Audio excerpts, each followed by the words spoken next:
이지의 경제쇼 요 오늘은 가정의 달 특집으로 함께합니다. 이제 전 국민 주식 투자 시대가 열렸습니다. 왜 주식을 해야 하고 어떻게 투자해야 할까요? 이광수 명지대 교수와 박시동 경제평론가의 깊이 있는 인사이트 만나보고요. 이어서 강창희 대표의 행복 100세 시대를 위한 자산 설계 전략도 전해드릴게요. 꼭 놓치지 마세요.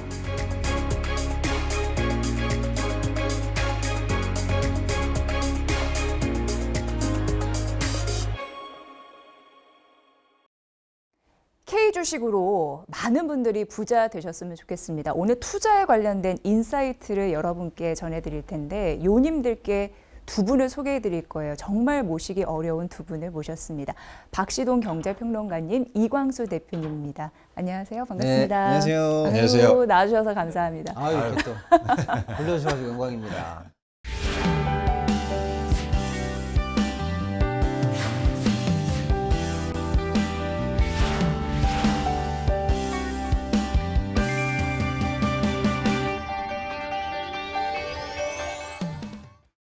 방송을 섭외가 네. 다라고 했는데 네. 저는 할 일을 다 한 것 같습니다. 두 분을 여기서 모셨으니까. 저희가 처음 만난 건 한 2년 전이었는데요. 네. 우연히 이렇게 지나치다가 우연히? 마주했습니다. 그런데 저는 이제 박시동 평론가님 굉장히 높게 사고, 그리고 저는 사람을 이렇게 만나고 일을 할 때 네. 제가 없는 걸 가지고 계신 분이 좋아요. 어떤 게 없으셨나요? 제가 안 대표님의? 가지고 있는 걸 네. 다 갖고 있죠. 네.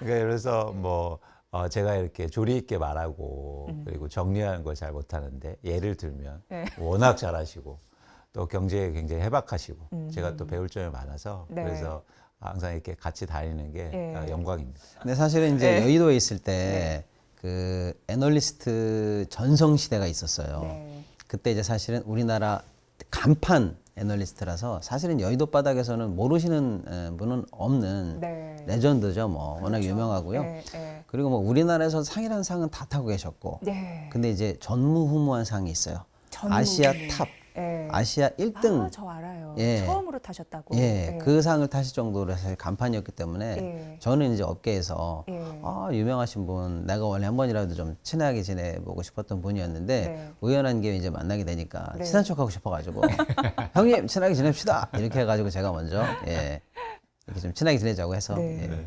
그런 거 보면은 솔직하게 다가가는 게 네. 굉장히 뭐든지 투자에 있어서 승률이 높다 이런 생각이 듭니다. 맞아요. 네. 그래서 저도 사람관계를 할 때 아까 그냥 드릴 말씀이 아니고 네. 그러니까 일단 이 메타인지를 갖고 저를 이제 분석해 보는 거죠. 네. 그래서 제가 모자란 거를 갖고 있는 사람 만나야겠다. 박시동 평론가님이 저한테 그래서 딱 이렇게 마치 네. 퍼즐처럼. 저희가 그런 정확하게는 관계는, 이제 시장을 보는 눈, 뭐 세상을 보는 어떤 철학 네. 이런 큰 그림들 이런 것들을 좀 통찰력 있게 잘 네. 보시고요. 예, 저는 약간 잔머리. 굉장히 그게 중요하거든요. 네, 일할 그런 걸 때도. 약간 이제 네. 모자라도 조금만 채워드리고 있습니다. 네. 네.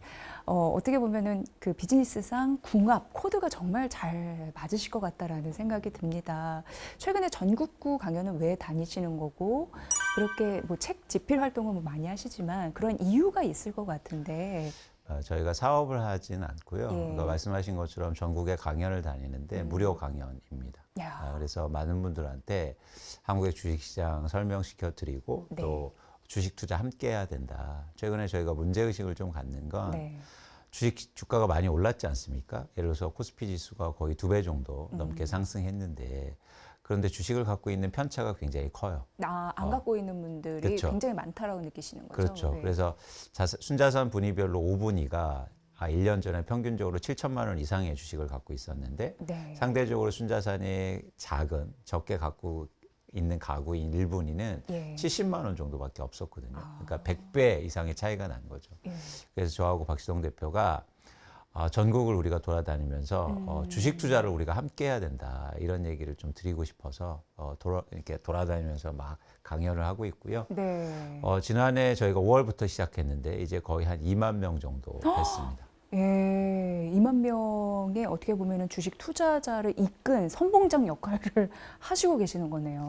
네, 사실은 이제 그 무렵이 이제 국가적으로 보면은 이제 탄핵이 끝날 때였어요. 한 달 있다가 네, 된 거예요. 그러면 사실 이제 다음 정권이 들어온다라는 걸 이제 우리가 예상을 해야 예, 되잖아요. 뭐 예. 정치적인 이유든 경제적인 이유든. 예.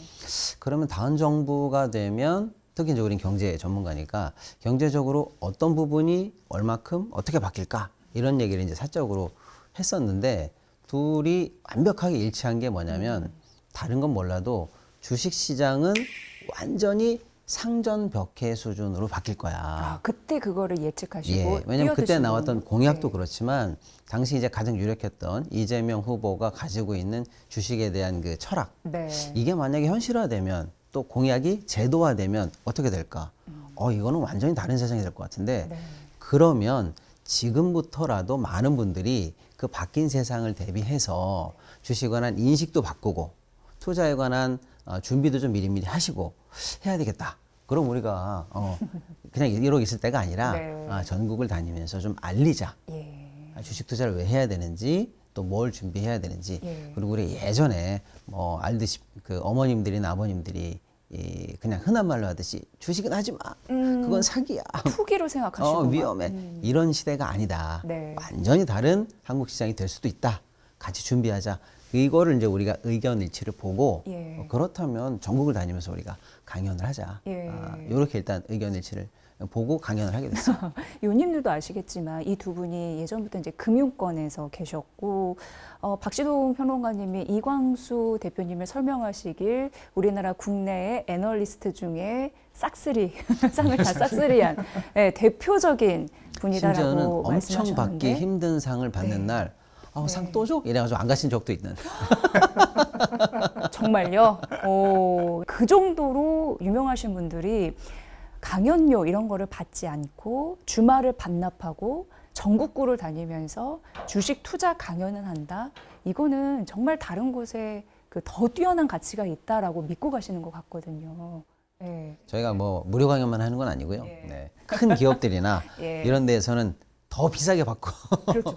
하고 예. 네, 공익단체라든지 예. 또 시민단체 아니면 우리 학생들 이런 쪽은 거의 안 받고도 가고 차비만 줘도 갑니다. 뭐 이렇게도 네. 하고 이제 방금 말씀드린 것처럼 좀 저변을 넓히는 강연 같은 네, 것들은 네, 네. 오히려 저변을 넓혀야 되는데 유료래 그러면 처음부터 그러면 나는 못 가 이러실까봐 네. 그런 거는 또 무료로 한다 이렇게 좀 하고 있습니다. 네. 사실 요즘 같은 데에서도 굉장히 불확실한 부분이 크잖아요. 그럼에도 불구하고 많은 분들에게 주식 투자는 이것이야. 주식 투자는 괜찮은 투자 방법이야. 인생을 어떻게 보면 바꿀 수 있어라고 얘기하시는 결정적인 이유는 어디에 있으신가요? 대한민국의 주식시장이 변하고 있다. 네. 그래서 과거하고 다른 문법과 관점으로 시장을 봐야 된다는 거고요.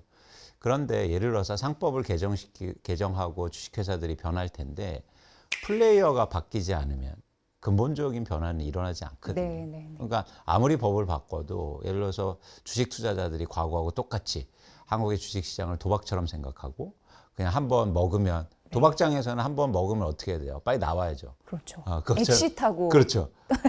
그래서 조금 수익 나면 바로 나오고 네. 이런 식의 반복이었는데 이제는 큰 틀에서 대한민국 주식시장이 정상화되고 변화하고 있으니까 이제 저희가 생각하는 건 플레이어가 바뀌어야 된다. 투자하는 사람들이 바뀌어야 된다. 네. 그래서 출발은 여기에 있고 그런 측면에서 이게 어떤 측면이냐면 여기가 좋아서 오세요도 중요하지만 여기서 오셔서 우리가 바꿔내야 합니다가 더 중요한 겁니다. 네. 그러니까 이거는 조건식인 거예요. 아, 그러니까 여기가 너무 좋아요. 맛있는 집에 오세요가 아니라 여기 음식은 잘 만들 수 있어요. 그런데 손님이 늘수록 어떻게 됩니까? 입소문이 나니까. 그렇죠. 예. 음식 맛도 더 좋아지고 서비스도 좋아지고 일종의 승수 효과가 나는 거죠. 네. 저는 대한민국 주식시장이 그런 차원에서 우리가 함께해야 된다. 이 말씀을 좀 드리고 싶은 거예요.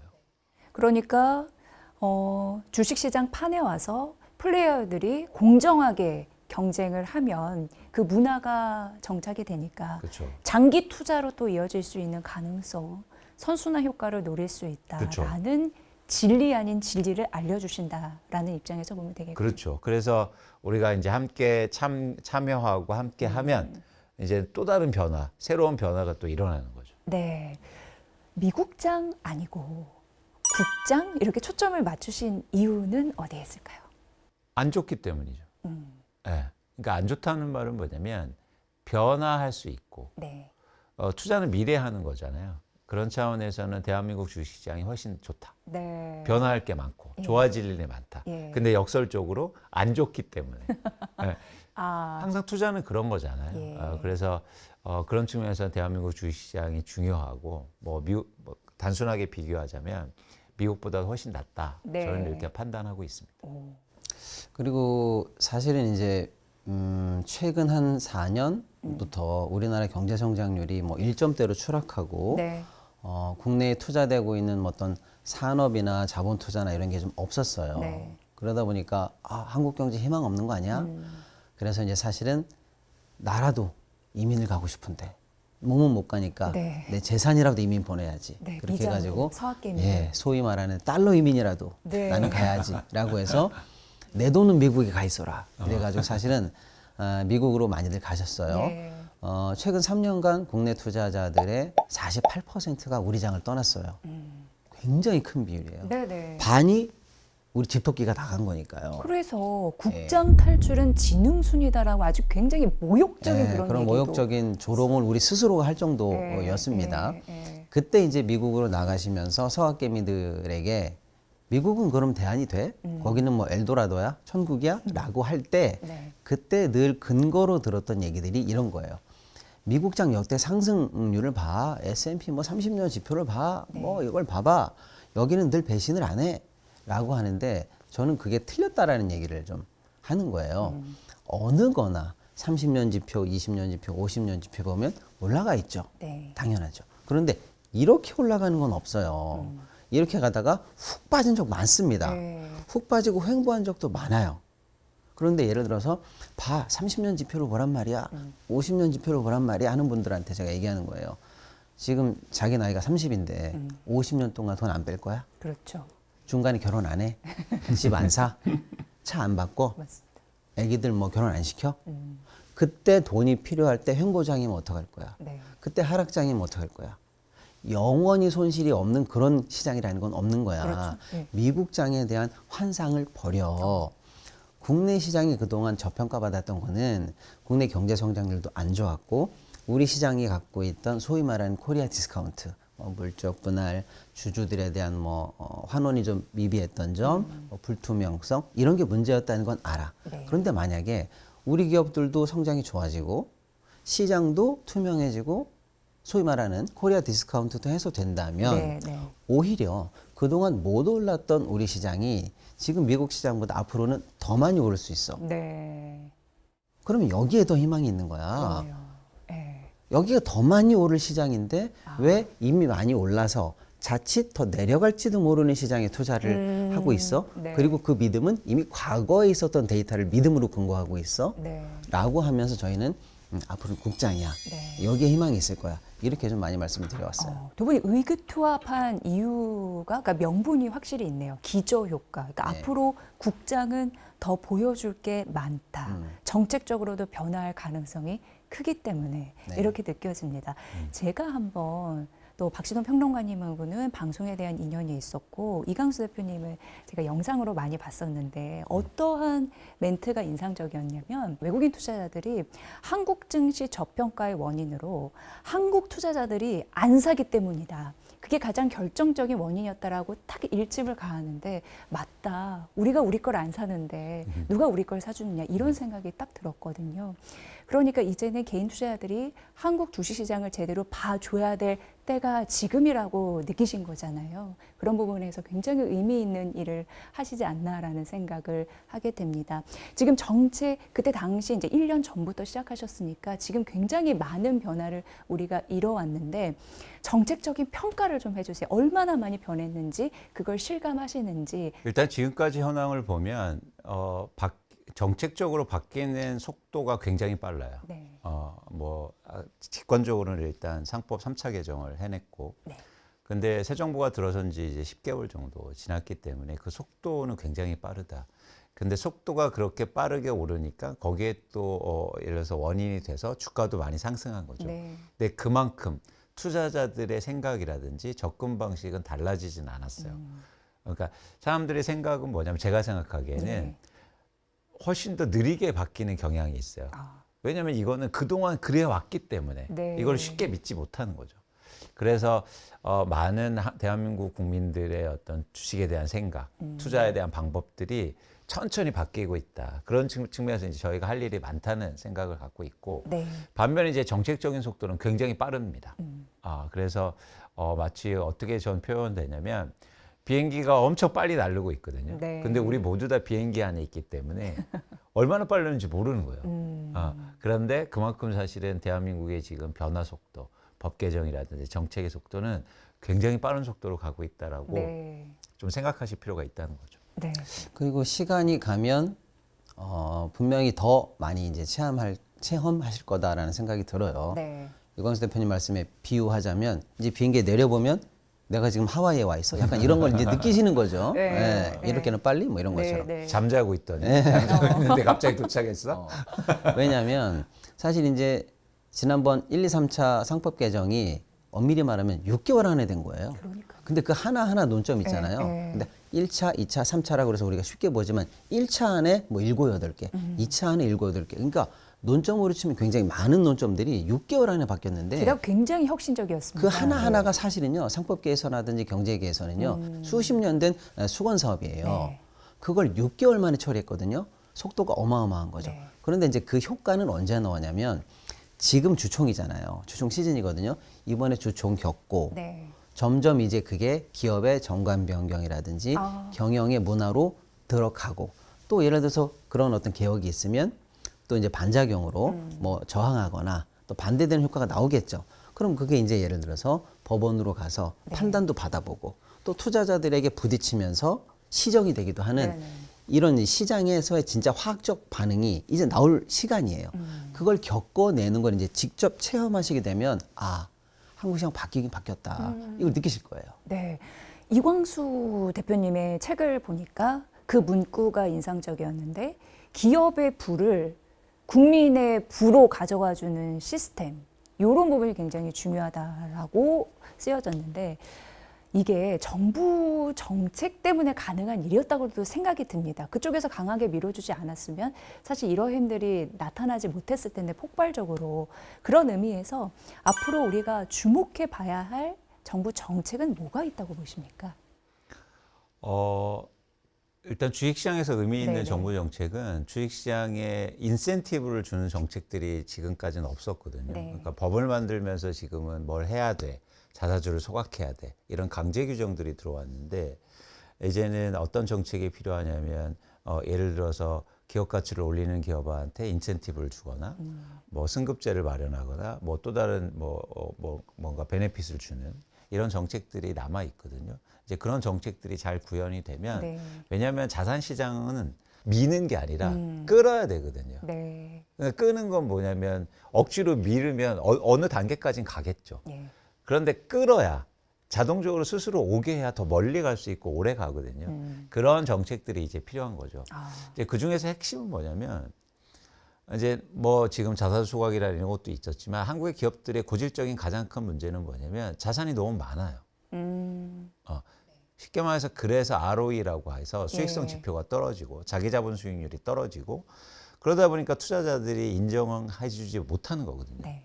그래서 기업들이 ROE를 높이기 위해서 정부가 어떤 인센티브 그거를 정책적으로 밀어줄 거냐 이런 고민들이 많이 필요하고 네. 사실 그게 핵심이라고 보고 있습니다. 그래서 2026년도에 이제 대한민국의 뭐 그게 여당이든 국회든 정부든 정부의 그러니까 기업들의 그런 실질적인 변화를 일으키는 그런 정책들이 많이 나와주면 더욱더 저희가 주목해 볼 필요가 있는 거죠. 네, 정말 한국의 주식시장을 믿고 들어오는 주식 투자자분들이 뭐랄까요, 장기 투자자가 될 수 있는 말씀하셨다시피 유인책이 굉장히 필요한 것 같습니다.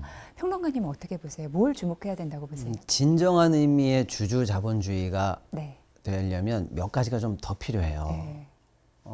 예를 들면 이제 이런 거죠. 작년에 사실은 이제 집중투표제가 들어오긴 했어요. 그런데 지금까지 주총을 해보니까 일반 주주, 뭐 소위 말하는 소액 주주가 최대한 힘을 몰아붙여가지고 한 명이라도 우리 이사 그럼 만들어보자라고 했는데 오늘 기준으로 보니까 마지막에 700표 차이로 조금 떨어진 회사가 하나 있고 네. 사실은 한 명도 아직은 진입을 못 시켰어요.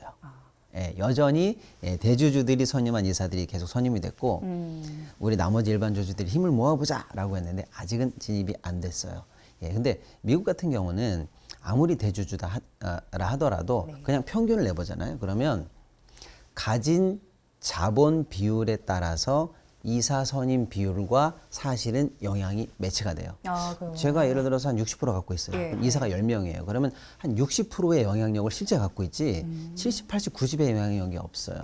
근데 우리는 한 3, 40% 정도 해서 회사를 어느 정도 지배할 정도의 영향력이 있으면 이사 선임 같은 거 거의 100이 돼요.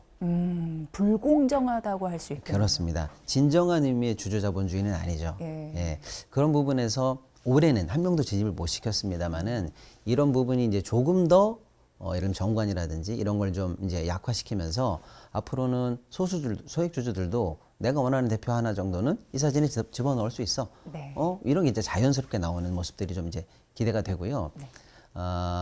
또 하나는 뭐냐면 이제 주주 자본주의라는 게 뭐냐면 내 일주의 가치와 누구의 일주의 가치는 똑같아야 돼요. 예, 그런 측면에서 의무 공개 매수 제도가 저는 빨리 들어와야 된다라고 생각하는데요. 예. 간단하게 설명드리면 그거죠. 예를 들어서 이제 회사를 살려고 그래요. 그런데 이제 우리가 이 회사를 살려고 그래. 그랬더니 이광수 박시동 지분은 25, 25야. 근데 이재 앵커 지분이 50이에요. 네. 근데 이 회사를 살려고 외국에서 들어온 마이클이 외국 같으면 우리 다한테 와가지고 이 회사를 살고 싶으니까 25, 25, 50을 사겠습니다 할 텐데 네. 갑자기 이재 앵커가 딱 가더니 네. 야, 너 한국을 잘 모르는구나. 다 살 필요 없어. 네.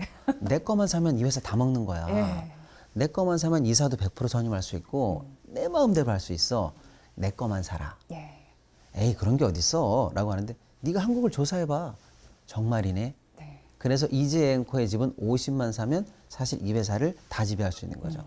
그러니까 이재 앵커 갑자기 맞지? 내 거 50 사라 라고 하면서 그 대신 내 거를 사면 전체를 먹는 효과가 있으니까 나한테 프리미엄을 줘 네. 라고 해서 50지분의 프리미엄을 얹어서 팔게 돼요. 근데 이재 앵커가 팔 수 있었던 그 프리미엄은 결국 어디서 나오는 거냐면 남은 주주들에게서 사실 뺏어간 걸 그쪽으로 할증된 거예요. 네. 그리고 이게 K 주식 시장의 막장 드라마가 아니겠습니까? 맞습니다. 어떻게 보면은 그동안 근데 외국은 왜 그게 안 돼? 예. 왜 안 되냐면요. 우리끼리 가만히 있다가 보니까 형님 이재 사장님이 자기 주식을 팔기로 했대. 어떻게 팔기로 했대? 프리미엄을 20을 붙였대. 라는 걸 우리가 아는 순간 네. 이 회사를 사러 온 마이클한테 나도 20 붙여서 팔아. 이렇게 얘기하면 의무적으로 사야 돼요. 네. 그러면 굳이 이재 앵커한테 처음부터 프리미엄을 줄 이유가 없잖아요. 그렇죠. 예. 모두에게 똑같이 사면 되잖아요. 그게 의무 공개 매수 제도거든요. 일주는 누구에게나 같은 가치가 있어야 된다. 뭐 그런 제도들이 좀 이제 앞으로 추가적으로 더 개정이 되면 네. 내가 단순히 지분율이 낮을 뿐이지 가치가 낮은 주주는 아니구나. 이런 문화가 좀 정착이 되면 네. 예, 앞으로 투자하시는 분들도 더 자신 있게 우리 시장을 믿으실 수 있을 것 같아요. 네. 이재명 대통령이 당선되고 정책을 이끌어가고 주식시장의 전반적인 환경을 개선하겠다라고 하면서 제일 중요하게 말한 거는 공정가치였던 것 같습니다. 부동산 관련해서도 굉장히 궁금한 게 쏠려 있는 자산을 우리는 아직도 부동산이 뭔가 될 거야 생각하는 게 굉장히 많거든요. 근데 정부에서는 한 3가지를 얘기하셨다고. 첫 번째 세제, 두 번째 금융, 세 번째 이제 권한 뭐랄까요 규제 그런 부분인데 그걸 다 함께 이제 가져가겠다 이런 방침은 내세웠는데 과연 부동산은 어떻게 우리가 바라봐야 될지 갑자기 또 궁금해졌습니다. 그러니까 이 부동산 시장이 주식 시장하고 가장 이제 일종의 한국에서 이제 대척점에 있단 네, 말이죠. 네. 그래서 많이들 얘기하시는 게 이제 부동산보다도 주식이 낫다. 뭐 이렇게 얘기할 수도 있고 또 어떤 분들은 아니야. 아직도 부동산이야. 뭐 4, 50년 동안 계속 가격이 올랐는데 이렇게 생각하시기도 하고. 그런데 잘 보시면 이제 기본적으로 보면 부동산은 주식한테 상대가 안 돼요. 네. 이유가 뭐냐면 부동산은 사용할 수도 있는데 투자도 가능해요. 이런 자산이 없어요. 네. 그렇죠. 몇 채 갖고 있으면서. 네, 내가 쓰면서, 예. 그러니까 쓰면서 투자도 가능한 게 없잖아요. 예. 근데 반면에 주식은 어떻습니까? 쓸 수 없잖아요. 투자만 하는 거죠. 그래서 기본적으로 이 둘은 붙여놓으면 상대가 안 되는 거예요. 부동산이 이길 수밖에 없어요. 네. 근본적으로. 그래서 이제는 이재명 대통령이나 어쨌든 새로운 정부는 어떤 얘기를 하냐면 주식시장의 인센티브를 더 많이 올려서 그러면 이제 균등해지는 거니까 네. 그러면은 자금이 자연스럽게 흘러가지 않겠느냐라는 얘기를 하는 건데 워낙 그동안 오랫동안 공고하게 다져진 자산이었기 때문에 그 정도 인센티브로는 사실은 자금이 흘러들어가기는 좀 어렵다고 판단이고 턱도 없는 네. 느낌인가요? 동시에 뭐가 이루어졌냐면 부동산의 자산의 일종의 메리트를 줄여야죠. 그래서 아까 말씀하신 것처럼 세제나 금융규제나 이런 것들이 이제 이쪽에서 네. 이루어지거든요. 그래서 이런 것들이 원활하게 같이 가야 된다. 그래서 대한민국이 그러면 계속 얘기하고 있는 일종의 선순환. 부동산 자산을 줄이면서 자연스럽게 금융자산으로 이동되고 그러면 거기에서 나오는 소득으로 해서 노후 자산이라든지 아니면 새로의 소득이 원천이 되는 거를 이제는 할 수 있다. 네. 그래서 이게 같은 방향으로 가야죠. 그런 측면에서 아직 좀 미진한 측면이 많습니다. 그러니까 우리가 또 하나 이제 말씀드릴 게 뭐냐면 그런 자산의 근본적인 특성이 있는 반면에 또 경제적 측면에서 보면 부동산은 경제의 순환 그리고 성장을 위해서 그렇게 썩 좋은 자산은 아니에요. 그건 뭐냐면 여기는 이유요? 예. 일종의 제로섬 시장이거든요. 가격이 오르면 모두 다 좋은 게 아니라 그 가격을 누군가 또 대출을 일으켜서 계속 사줘야 되고 네. 그럼 나중에 계속 가격이 오를 수는 없는 거니까 가격이 떨어지면 누군가는 크게 피해를 보는 시장이거든요. 그 반면에 주식시장은 일종의 파지티브 썸인데 주가가 올라서 예를 들어서 피해보는 사람은 없습니다. 예. 생각해 보세요. 누가 있을까요? 배 아픈 사람은 있죠. 배 아프 그러겠네요. 배 아픈 못 사람은 사서. 배 아픈 사람은 있는데 네. 피해를 보는 사람은 없다고요. 그렇네요. 예. 굳이 찾자면 있죠. 예를 들어서 네. 인버스를 사거나 이런 사람들은 어려운데 그건 네. 본인이 선택한 그렇죠, 거니까. 그렇죠. 예. 불가피하게 손실을 보는 사람하고 네. 손해를 크게 내는 사람은 없거든요. 예.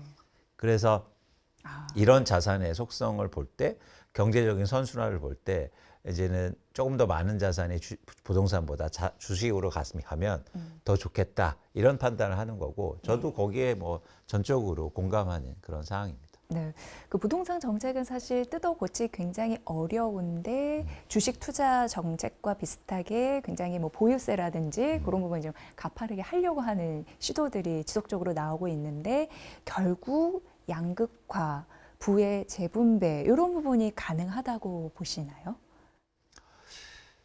그건 이제 정책의 설계에 따라서 되게 달라질 예, 텐데 예. 기본적으로 자산에 대한 투자 그리고 자산이 상승할 때 빈부격차나 경제적 불평등은 확대될 수밖에 없어요. 이제 그거를 바꿔내야죠. 그래서 이제 저희도 조금이라도 노력을 하는 거예요. 모두 다 함께 투자해야 된다. 예. 그러면 이제 조금 격차를 줄여들 수 있으니까. 그래서 정책적으로는 그럼 어떻게 하면 많은 사람들이 투자하게 하고 같이 우리가 할 건가 이런 이제 배려라든지 그런 뭐 세제 혜택이라든지 이런 것들을 주어줘야 되고 예를 들면 부동산에 대해서 보유세를 올리지만 반면에 주식 투자할 때는 예를 들어서 세금을 줄여준다거나 네. 지금 뭐 거의 뭐 양도세라든가 이건 주식에서 없지 않습니까? 예. 이런 것들이 또 그렇게 흘러가게 만드는 또 물줄기가 되겠죠. 네. 지속적으로 올바른 투자 문화를 형성하는 건 중요하겠다 이런 생각이 듭니다. 2만 명을 만나셨다고 들었잖아요. 근데 그분들에게 어떻게 주식 투자해야 된다고 알려주세요? 저 궁금한데. 예. 일단은 이제 초보분들이 좀 많이 오시니까요. 저는 일단 주식 투자를 하는 그 마인드 세팅 하는 부분에 좀 시간을 많이 좀 써요. 아까 우리 앵커님 말씀하신 것처럼 뭐 옛날부터 들어왔던 사기판 아니야, 도박판 아니야, 또 한 번 넣으면 확 빠져나가야지. 네. 아니면 어디서 좋은 정보 하나 들어가지고 요번에 한번 확 벌고 뭐 그런 시장 아니야. 네. 정보 어디 없어. 약간 이런 정도의 마인드로 이제 가볍게 들어오시거나 예전에 관행에 젖어서 오시는 분들이 좀 많으신데요. 그런 시장이 아니다 이제. 우리 시장 바뀌었다라고 하면서 새롭게 마인드셋을 만들어 드리는데 제가 잘 들어드리는 비유는 이거예요. 여러분 부자 되려고 주식 투자하시는 거예요? 아니에요. 그럼 놀라시죠? 왜? 그럼 왜 하는 거야? 예. 부자가 되려고 하는 게 아니고요. 예. 부자로 오래 남으려고 하는 거예요. 아. 부자 되기와 부자로 남기가 하늘과 땅 차이입니다. 네. 이런 말씀 드려요. 성장해서 그걸 지속한다는 굉장히 큰 의미를 담고 있잖아요. 부자 되기는 어느 스팟 시점에 딱 찍어서 얼마 벌었으면 끝! 이게 부자 되기예요. 네. 근데 주식시장에 그런 사람 많죠. 1,000만 원 넣었는데 이번에 2,000만 원 됐어. 나 우연히 어떤 주식 넣었는데 뭐 10배거가 됐어. 뭐 그럴 수 있어요. 그분들 5년, 10년 지나고 나서 계속 부자인 사람 없다는 게 우리가 늘 듣던 얘기잖아요. 아유, 주식 오래 한 사람 중에서 나 만나는 사람 없어. 이런 얘기 많이 들어봤잖아요. 네. 그런 게 주식 투자가 아니다. 그럼 뭔데? 내가 예를 들어 생업이 있어요. 뭐 월급쟁이여도 좋고 자영업을 하셔도 좋고 뭐 다 좋아요. 전업 투자자도 좋고 다 좋은데 그 일을 하면서 건강하게 내가 공부하고 좋은 기업들과 함께 오래 갈 수 있는 기업에 장기 투자하고 예를 들어서 그래서 내가 가진 원래 소득보다도 훨씬 더 여유 있는 생활을 주식과 함께 계속 불려가면서 네. 예를 들어서 30대 초반에 저 겨우 뭐 1,000만 원 갖고 시작했는데요 라고 하시는 분이 예를 들어 40쯤에 본인이 가지고 있던 본래 소득 이외에 주식으로 1억이 더 생겼어. 얼마 여유 있어요. 네. 그리고 그 1억 가지고 그분이 다시 40이 됐을 때 한 3, 4억이 더 돼 있고 한 5억이 돼 있고 그렇게 주식과 함께 오래 가면서 부자로 남기 위해서 투자하는 겁니다. 네. 기본적으로 호흡을 길게 가지시고요. 이 시장 쉽게 떠나는 거 아닙니다. 롱텀 베이스로 좋은 기업을 발굴하고 내가 부자로 남으려고 하는 거예요. 이 마인드셋을 좀 많이 좀 강조하고 있어요. 네. 그 기본 원칙, 네. 네, 투자에 대한 그런 뭐랄까요? 그 사항 이런 부분을 좀 언급을 해주시는 걸로 느껴집니다. 그러면 투자에 대한 감이 좋으신 이광수 대표님께서는 감이? 예, 최근 이제 어떤 섹터나 종목에 투자를 해야지 수익률이 좀 잘 날 수 있는지 이런 부분 굉장히 요님들이 또 궁금해하실 굉장히 직접적인 질문 되겠습니다. 네. 일단 네. 저희가 추천드리는 종목이 있어요. 네. 왜냐하면 지수를 산다. 아, 네. 지수에 투자하는. 네, 그쵸. 그러면 장기적으로 오를 가능성에 베팅을 하는 거네요. 그렇죠. 그것도? 예. 그러니까 한국의 주식시장 전체를 산다. 네. 그래서 코스피 200 ETF나 네. ETF를 통해서 지수 투자가 이제 용이하니까 그다음에 또 큰 변화를 또 저희가 한번 전망하면서 코스닥 ETF도 그래서 한국의 주식시장 전체를 산다 이 방향성이고요. 네. 그러면은 보통 이제 우리나라가 주식시장이 아직도 그러니까 이머징이라고 그래서 신흥국이거든요. 맞습니다. 그러니까 신흥국에서 이렇게 지수가 올라갈 때는 대형주가 상대적으로 비중이 더 올라가고 네. 그게 부각되는 측면이 있습니다. 아. 그런 측면에서는 지수와 함께 한국의 대형주 더하기 시장을 주도하는 회사. 그래서 이렇게 병합돼서 투자를 하시면 좋겠다는 말씀을 드리는데 네. 굉장히 이제 어려운 게 뭐냐면 아직도 이제 문화가 좀 필요한 게 뭐냐면 많은 분들은 이제 대박 종목을 찾는다는 거예요. 아유, 그게 또 달콤하거든요. 네. 그리고 그런 걸 실제로 들으려고 오시는 네. 분들이 많아요. 네. 근데 저희는 절대 그런 게 아닙니다. 그러니까 뭐냐면 일단 대박 주식은 있을 수가 없어요. 예, 예. 시장의 신뢰를 갖고 시장을 장기적으로 투자하고 또 그 안에서 핵심적인 회사들 네. 그리고 진짜 이익이 좋아지고 그리고 쉽게 말하면 주가가 오를 수 있는 그 기반에서 기초 체력과 함께 그런 회사들을 저희가 이제 추천드리고 그런 회사를 우리가 장기적으로 투자해야 된다 이런 말씀을 드리는 겁니다. 최근에 굉장히 잘 가다가 미국과 이란의 전쟁이 딱 나면서 굉장히 주가가 곤두박질 쳤습니다. 그리고 트럼프 대통령의 말 한마디에 희비가 엇갈리는 시장을 경험하면서 최근 주식시장에 들어왔던 분들은 정신이 없으실 거예요. 근데 주식시장 자체가 사실 변동성의 파고를 넘어야 되는 그런 투자이잖아요. 그런 흐름에서 봤을 때 항상 대안과 편안한 선택지는 실적이더라고요. 그런 의미에서 최근 앞으로 눈여겨봐야 할 호실적 업종 이런 부분은 뭐가 있을지 좀 여쭤보고 싶습니다. 뭐 당연히 반도체고요. 네. 반도체가 2026년에 이제 당장 2026년 1분기 실적을 발표할 텐데 한국의 반도체 회사들 대표적으로 이제 삼성전자, SK하이닉스인데 네. 실적이 워낙 뭐 예를 들어 지난해 동기 대비해서 거의 뭐 2~3배를 증가하는 그런 상황이어서 그것도 네. 훨씬 더 초과할 것으로 예측되고 네, 있거든요. 네. 그런 측면에서 당연히 이제 반도체를 저희가 투자해야 된다 그런 생각을 갖고 있고 또 하나 이제는 그동안 조금 더 업황이 안 좋았거나 이런 부분에서 실적이 좋아지는 회사가 나올 수 있단 말이죠. 기저효과의 네, 느낌으로. 그렇죠. 예. 그런데 이제는 여러분들이 실적을 보실 때 그거를 미리 예측해서 투자하는 방법이 있고 네. 그리고 숫자를 보고 투자하는 방법이 있어요. 아. 그런데 일반적으로 스스로 투자를 하실 때는 후자가 훨씬 낫습니다.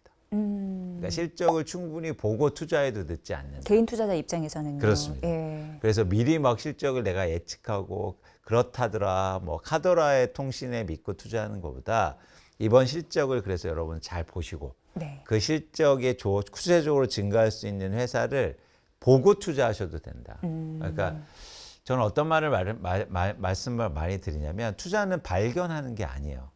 그리고 발명하는 게 아니에요. 그냥 쫓아하는 겁니다. 아, 기업이 실적이 좋아지면 쫓아가면 되고 그리고 사람들이 많이 관심 갖고 뭐 예를 들어서 전문가들이 그런 얘기를 많이 하는 종목을 네. 쫓아하는 투자가 되게 편안하거든요. 그래서 그렇게 하셨으면 좋겠어요. 그러면은 굉장히 관찰력이 중요하겠네. 관심이 관찰력보다 중요하겠네. 이런 관심이죠, 관심. 관심. 네, 관심을 갖고 관찰은 지켜보는 막 거. 힘들게 해야 되지만 네, 네. 관심은 내가 시간을 내면 되거든요. 아, 즐기면서 네, 네. 여유로운 마음으로. 맞습니다. 네. 오래 할 거니까. 네. 아. 저도 이제 큰 뷰는 똑같아요. 네. 그리고 저는 이제 조금 더 강하게 반도체 관련해서는 개인적으로는 믿음이 있습니다.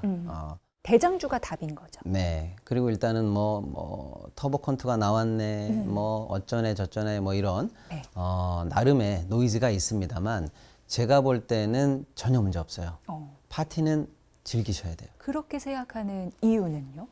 아, 네. 뭐 자세히 말씀드릴 수는 없습니다만 네. 예를 들어 우리나라가 지금 우리나라 이제 평균적으로 우리나라에서 예상하는 삼성전자 1분기 컨센이 36조 원절이에요. 근데 미국 리포트들의 평균 컨센을 보니까 다 앞에 4짜리예요. 더 예. 그러니까 공격적으로 보는군요. 네. 그리고 오늘 충격적인 리포트가 하나 나왔어요. 이게 맞다는 건 아닙니다만 네, 네, 네. CT에서는 드디어 5짜리가 나왔어요. 아, 그렇군요. 예. 예. 그것도 분기예요. 예. 그리고 연으로 했을 때 예. 300조가 나왔습니다. 200조에서 이제 300조까지 튀었습니까? 예. 뭐 다 맞다는 건 아닙니다. 예. 예. 그러니까 파티는 이제 시작됐는데 언제 파티 즐기지도 않으시면서 끝날 걸 걱정하시느냐. 네. 그래서 반도체 그리고 반도체 이제 후발적인 소부장까지 합쳐서 전체적으로 반도체 섹터에 관해서는 적어도 아직은 이상 없다. 이런 말씀을 좀 드리고 싶고요. 예. 이제 좀 재밌는 말씀 드리면 아까 이제 관찰 뭐 이런 재밌는 얘기 네, 네, 해 주셨잖아요. 그래서 다 좋아. 뭐 주도주도 좋고 뭐 대장주도 좋고 실적이 오를 주도 다 좋은데 니네들이 찍어줘. 막 이런 분들이 많았어요. 그러니까 이게 근데- 저도 이제 주식 방송을 하지만 고기를 잡는 방법을 네, 알려줘야 네, 네. 된다고 얘기하지만 투자자분들은 고기를 달라고 하시는 분들 네, 네, 굉장히 맞아요. 많거든요. 뭐 그렇게는 이제 말씀드리기 어려우니까 네, 네. 제가 이제 재밌는 말씀 드려요. 이제 두 가지. 그래서 9대 1의 비율로 찾으세요. 이렇게 얘기하는데 9는 뭔데? 네. 9는 예를 들어서 사람이라고 치자. 주식을 사람이라고 치자. 그러면 제가 남자면 예쁜 여자를 찾고 싶고 네. 뭐 여자면 멋진 남자를 찾고 싶잖아요. 네. 아, 선남선녀 어딨어? 막 다들 이런단 말이에요. 어디 있긴 바글바글 한 데 있겠지. 그러면서 남자 어딨어? 네. 군대에 있지. 군대 가. 그러면 예쁜 여자들 어디 있겠어? 네, 네. 여대에 많겠지. 네. 그게 주도주, 대장주, 네. 시장을 리딩하는 반박을 주들이에요. 못하는 예. 답을 하셨어요 지금. 예. 거기가 바글바글한데 정말 있어요. 네. 인기가 있기 때문에 거기 선남선녀가 많은 거예요. 거기를 가서 찾는 비율을 9로 해보시면 됩니다. 네. 예. 거기를 놓고 나는 사람 많은 데는 도저히 못 가. 숙기가 없어. 아무리 여기 선남선녀가 많은 모임이라도 말 한마디도 못 건네. 나는 집순이야. 이런 분들 계시잖아요. 네. 그런 분들도 아까 말한 관심만 있으면 찾을 수 있어요. 제가 그래서 예를 가끔 그렇게 들어드리거든요. 누구라도 이 세상 누구보다 내가 제일 잘하는 종목이 있다는 거예요. 제가 이렇게 얘기하잖아요. 그러면 어떤 분들이 이제 그런 반박 질문을 하세요. 선생님, 저는 평생 집에서 텔레비만 보는 가정주부인데 제가 뭘 알아요? 네. 이런 질문 현장에서 하세요. 제가 뭐라고 제 답변을 드리냐면 네. 어머니 평생 집에서 텔레비만 보셨다고 그랬죠. 옛날에 뭐 봤어요? 아침마당 보고 뭐 다른 프로그램 좀 그렇습니다. 네. 무엇이든 물어보세요. 보고 네. 막 김치로 따기 때리는 K-드라마 보고 그러셨죠. 네. 지금 뭐 봐요? 넷플릭스 보거나 유튜브를 봐요. 집에서 TV를 보긴 보는데 공중파의 시대가 끝나고 OTT의 시대가 올라간다는 건 어머님이 제일 먼저 알아요. 네. 어머님이 키는 리모컨을 보세요. 이런 얘기도 하고요. 제가 예를 들어서 제 중학생 아들한테 중간고사를 너무 잘 본 거예요. 네. 와, 아들 너무 잘했어. 아빠 기분 너무 좋다. 선물 사러 가자. 운동화 사러 가자. 네. 아빠 뭐 사줄 건데요? 그래서 이거 어때? 라고 우리가 다 아는 그 브랜드를 사러 가자. 그랬더니 에이 그래요. 그래서 왜? 그랬더니 아빠 요새 누가 그거 신어요? 그랬더니 니네는 멋있는데 우리들은 요새 이런 거 신어요. 아, 제가 방금 말씀드린 그 브랜드의 매출이 꺾이는 건 중학생 우리 아들이 먼저 알아요. 그렇네요. 그리고 제가 예를 들어서 좋은 남편이고 싶어가지고 생일이나 결혼기념일 때 늘 와이프한테 제일 좋은 거, 우리나라에 사기는 제일 비싼 화장품을 사라! 해가지고 사줬어. 네. 늘 보면 뭐 브랜드가 뭔지도 모르지만 막 번쩍번쩍해. 네. 그래가지고 샤워하고 딱 와이프 화장대를 쭉 보다 보면 내가 사준 게 늘 번쩍번쩍하게 있으니까 예. 괜히 저도 흐뭇해. 예. 좋은 남편 된 것 예. 같아가지고. 근데 막내딸이 드디어 대학을 가서 이제 화장을 하기 시작해요. 어느 날 샤워하고 딱 나왔더니 제가 사준 게 하나도 없어. 뭐야? 이러고 봤더니 뭐 티르티르? 조선미녀? 이거 뭐지? 이게 화장품 이름이야? 네. K-뷰티의 판도가 바뀌는 건 그러네요. 우리 집 막내딸이 먼저 알아요. 그래서 관심, 관찰이 그렇네요. 누구에게나 할 수 있는 일이에요. 그래서 아, 나 주식 몰라요. 전문가 아니에요. 라고 해도 이 정도의 관찰하는 습관 같은 것들을 기르시면 내가 이 세상 누구보다 잘하는 종목이 하나 이상 있을 수 있다. 요거는 좀 믿으셔야 돼요. 네네네. 굉장히 중요한 지점을 요님들도 들으셨지만 아시는 게 투자는 멀리 있지 않다. 네. 내 생활에 되게 직간접적으로 힌트를 주고 있을 수도 있다. 이런 생각. 근데 반드시 나는 투자해서 정당한 대가로 잘 살아야지라는 마음은 꼭 갖고 있어야 되겠다. 그래야지 이것저것 또 물어보고 보게 될 테니까 그런 중요한 그런 뭐랄까 법칙 그런 부분을 좀 알려주신 듯합니다. 투자를 어떻게 하시는지 많은 분들에게 알려주시는 두 분이 저는 가장 이게 궁금했습니다. 어떻게 투자하고 계시는지 실제로 궁금한데요. 대표님 알려주실 수 있나요? 저는 제가 말씀드린 거하고 저하고 똑같이 해요. 그러니까 지수를 투자하고 ETF 하세요? 네, ETF. 반도체 주식을 삽니다. 네. 가지고 있고요. 예. 그리고 더 이상은 안 합니다. 네. 그러면은 굉장히 포트가 비중 말고 그러니까 종목들은 굉장히 한정돼 있는 거네요. 그 말씀도 네, 저희가 계속 드리는 거예요. 네. 그러니까 아주 주식을 처음 하시는 분들은 세 종목 이상을 하지 않는다. 그리고 많이 늘려도 5종목 안으로 한다. 네. 그러니까 저는 그렇게 말하면서 저도 철저하게 그 원칙을 지키죠. 그 이유는 뭔가요? 왜냐하면 네. 이제 두 가지인데 중요한 건 종목 수를 늘리는 것과 수익률은 비례하지 않아요. 그러니까 쉽게 말해서 이제 야구 시즌이 돌아왔는데 네. 타율이 낮은 선수가 타석에 많이 들어선다고 안타를 많이 치지 못합니다. 타율과 똑같이 치는 거예요. 네. 그래서 내가 주식도 처음 해보고 잘 모르는데 20개 종목에 갖고 있어요. 그건 뭐냐면 안타를 쳐본 적도 없는데 타석만 많이 들어가는 거예요. 그러면 뭐 우리가 그런 게임도 있지 않습니까? 동전 넣고 야구 치는 거. 동전만 많이 들어가는 거지, 못 치고.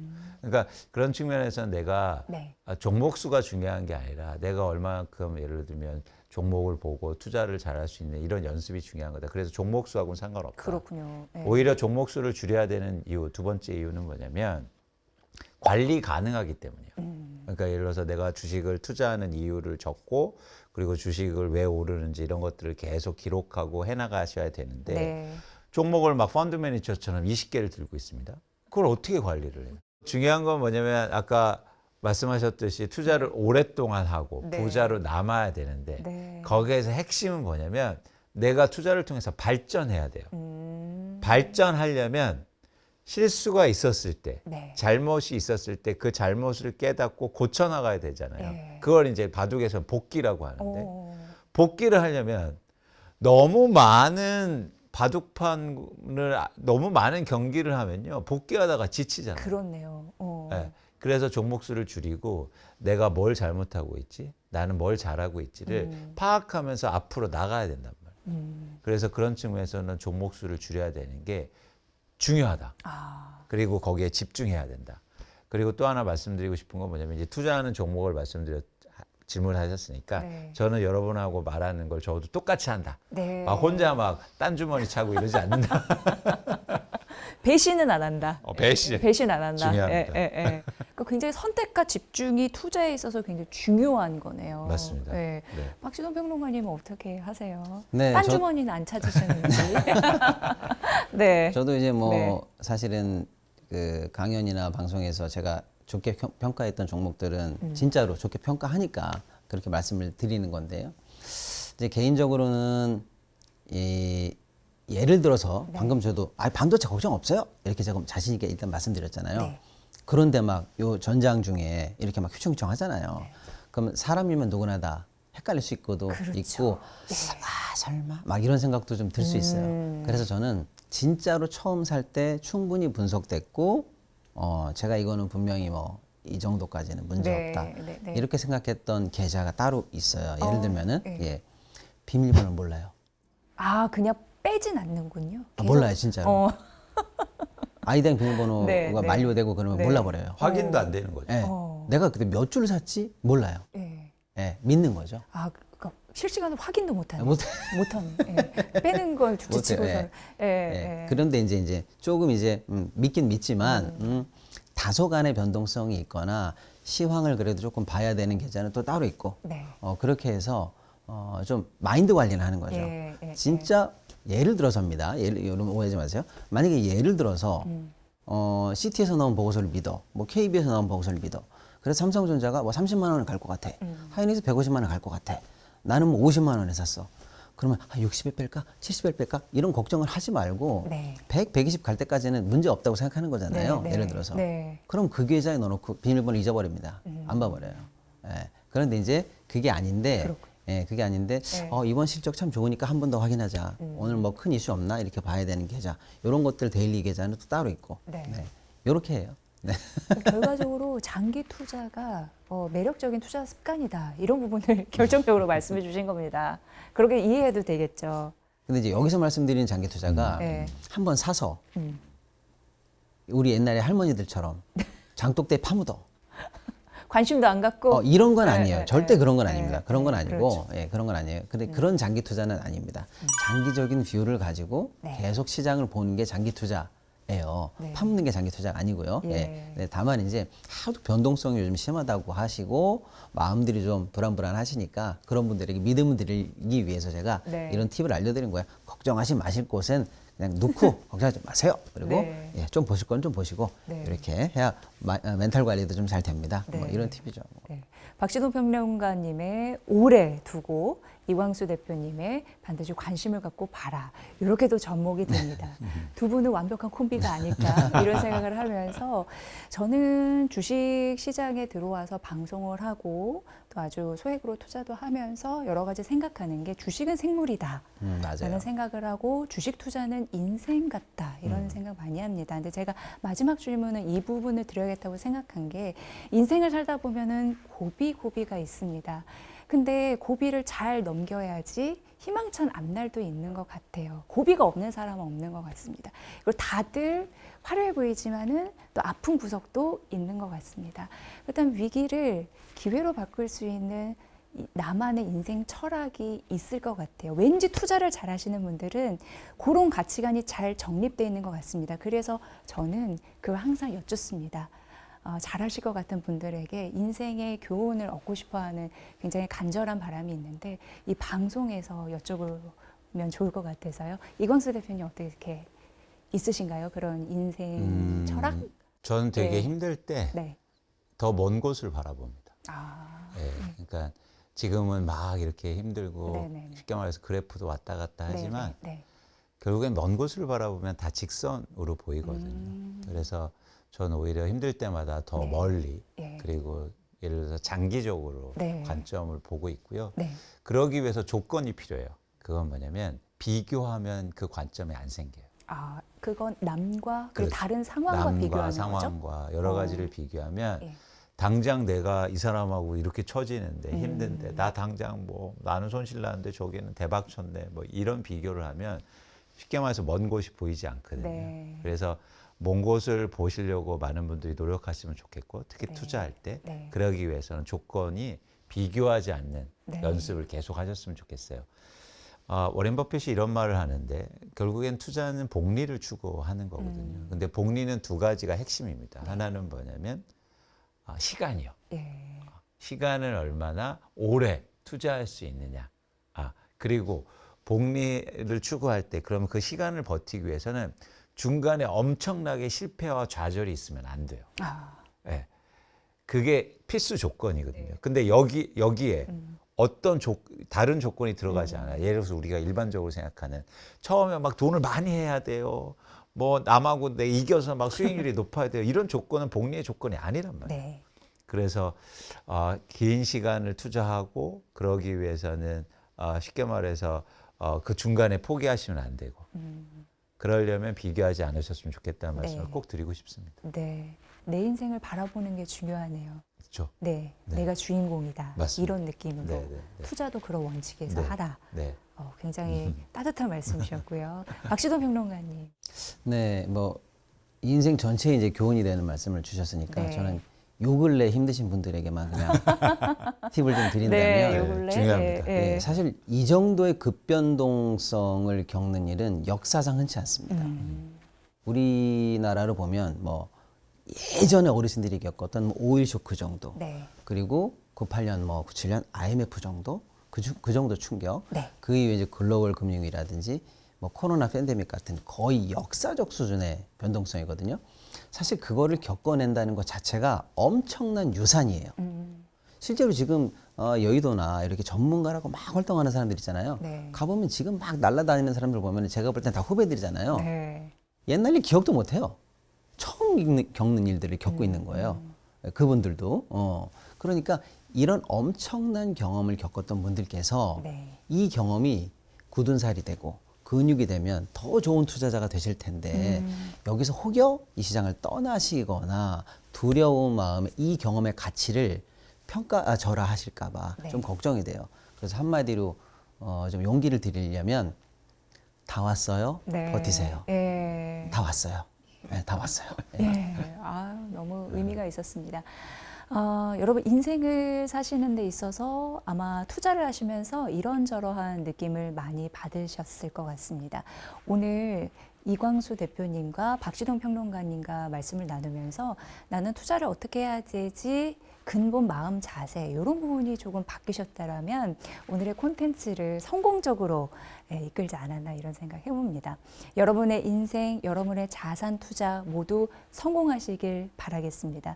오늘 두 분 나와주셔서 진심으로 감사드리고요. 오늘 해주신 이 소중한 마음 밑거름 삼아서 열심히 저도 일을 하고 투자 많은 분들 하시는데 도움이 될 수 있는 전략들 챙겨 드리도록 하겠습니다.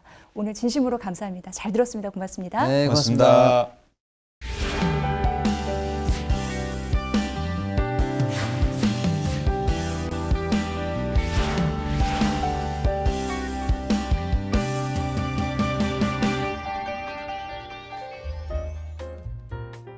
여러분 모두 함께 투자하세요.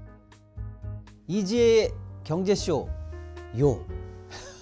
다 함께 성투하세요.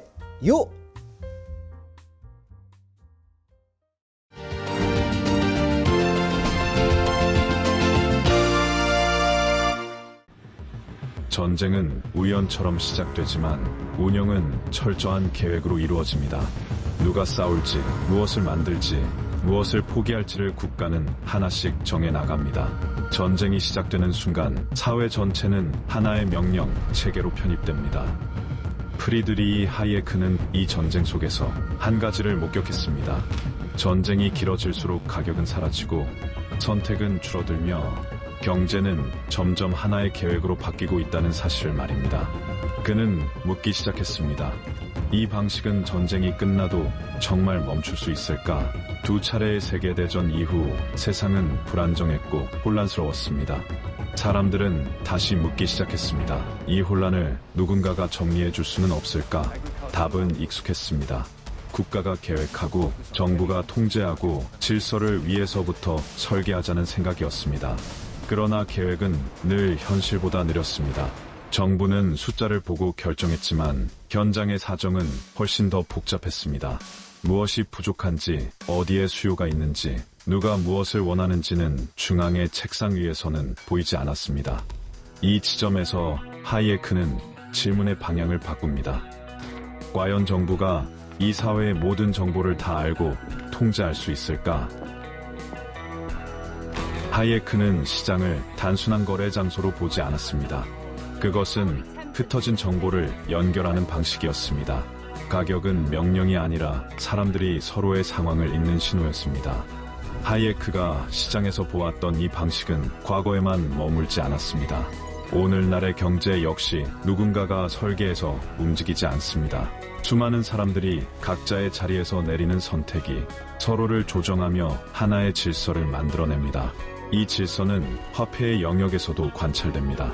국가가 직접 설계하지 않았지만 규칙과 참여자들의 선택으로 유지되는 방식들이 현실에 등장하고 있습니다.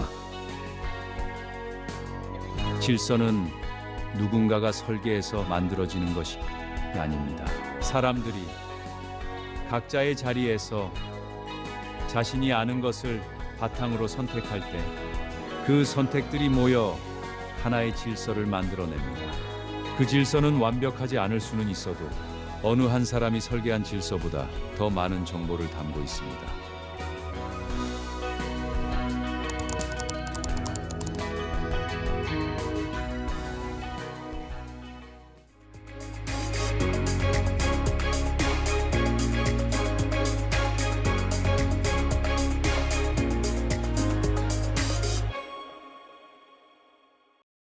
행복하게 100세까지 자산 관리를 잘하면서 노후를 든든하게 사는 인사이트를 전해드리려고 합니다. 오늘 이 시간은요, 강창희 대표님 모셨습니다.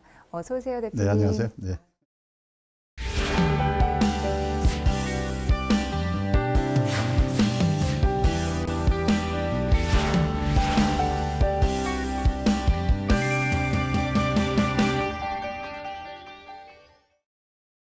오늘 경제쇼에 나와주셔서 진심으로 감사드립니다. 영광이죠. 굉장히 많은 분들이 네, 네. 노후 걱정 때문에 네, 밤잠을 설치시더라고요. 아이. 좋은 인사이트 네, 네. 많이 좀 전해주십시오. 제가 뭐 부탁드리겠습니다. 공부한 거, 경험한 거 말씀을 드리도록 하겠습니다. 네, 대표님. 사실 많은 분들이 이런 얘기를 하더라고요. 음. 출구 전략.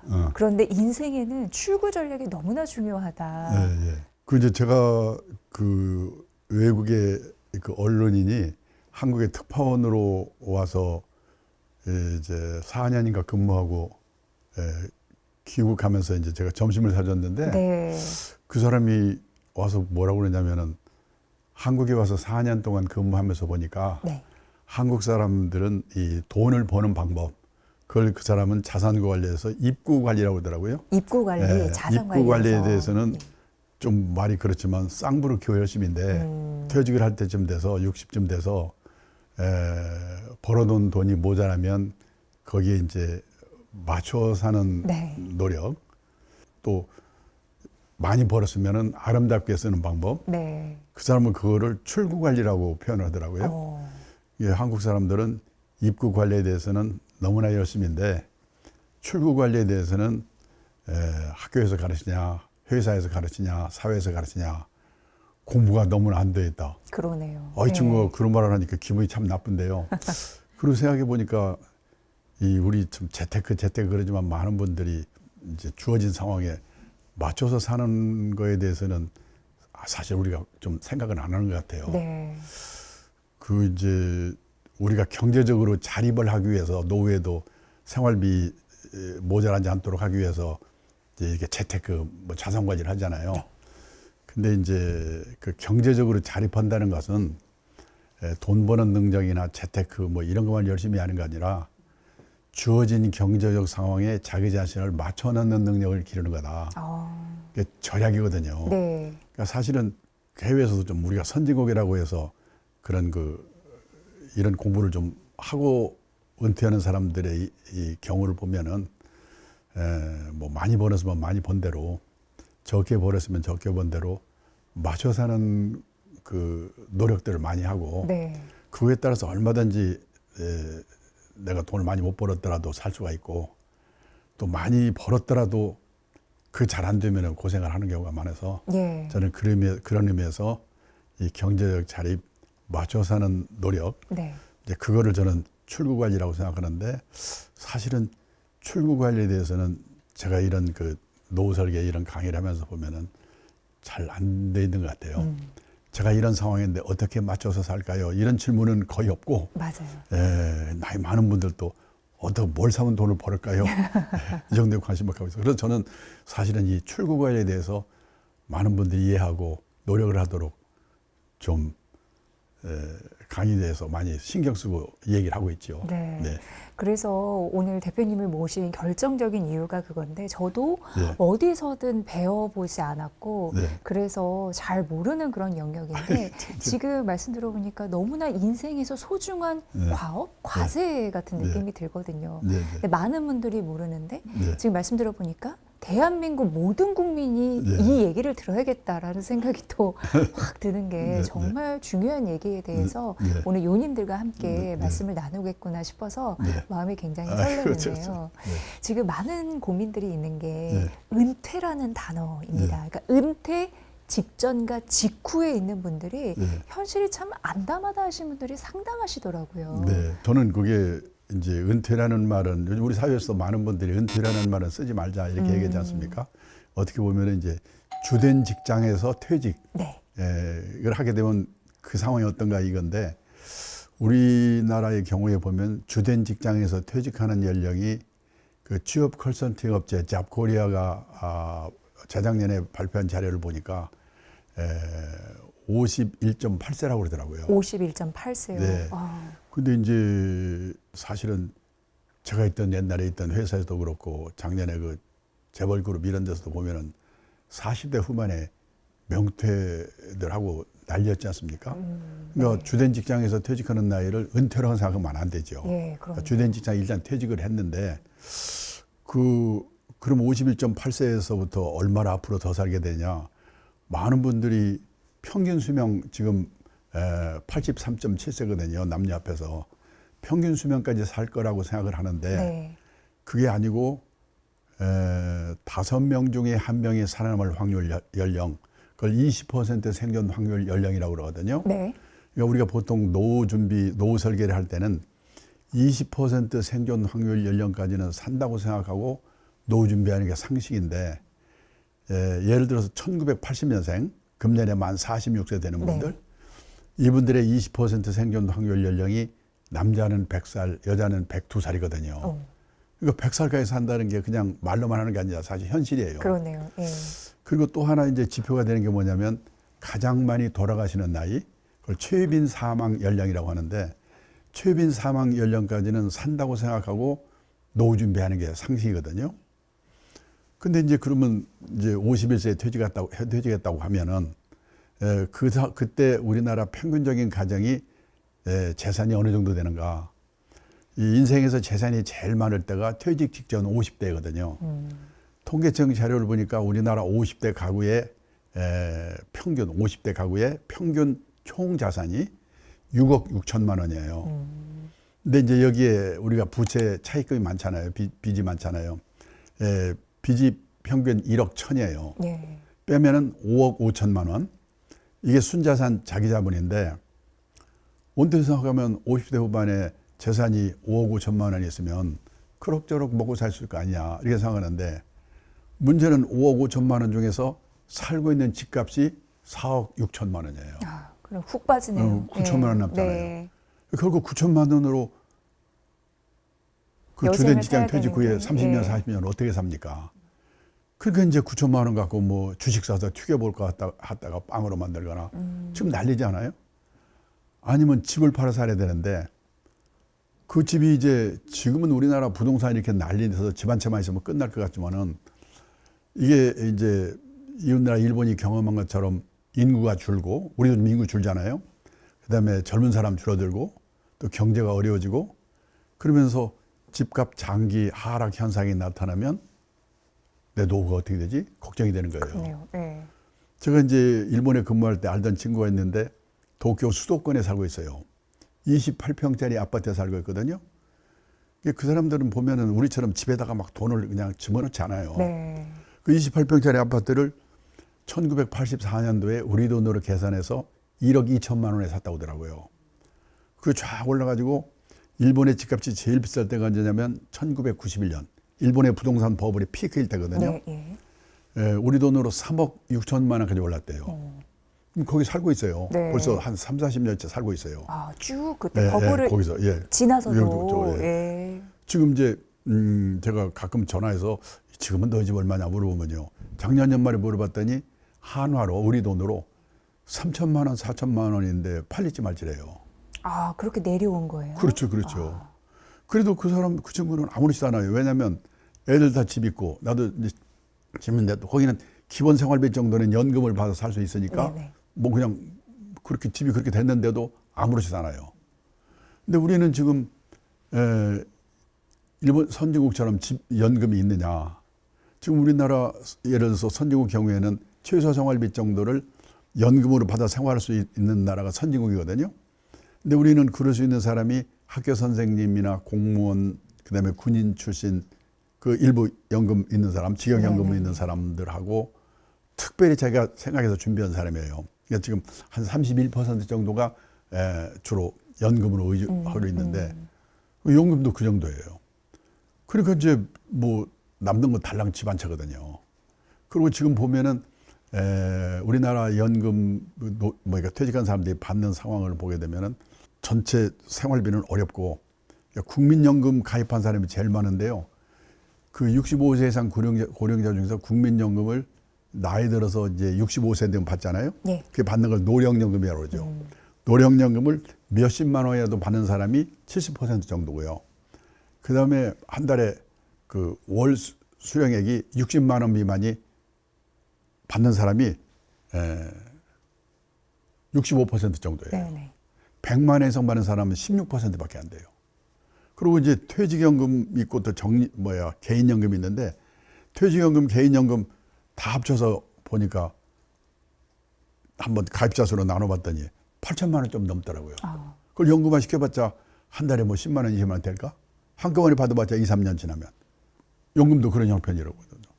그럼 이제 남는 건 집 한 채인데 지금 우리는 지금 집 한 채만 있으면 노후에 보통 퇴직자들이 갖고 있는 재산의 8, 90%가 부동산인데요.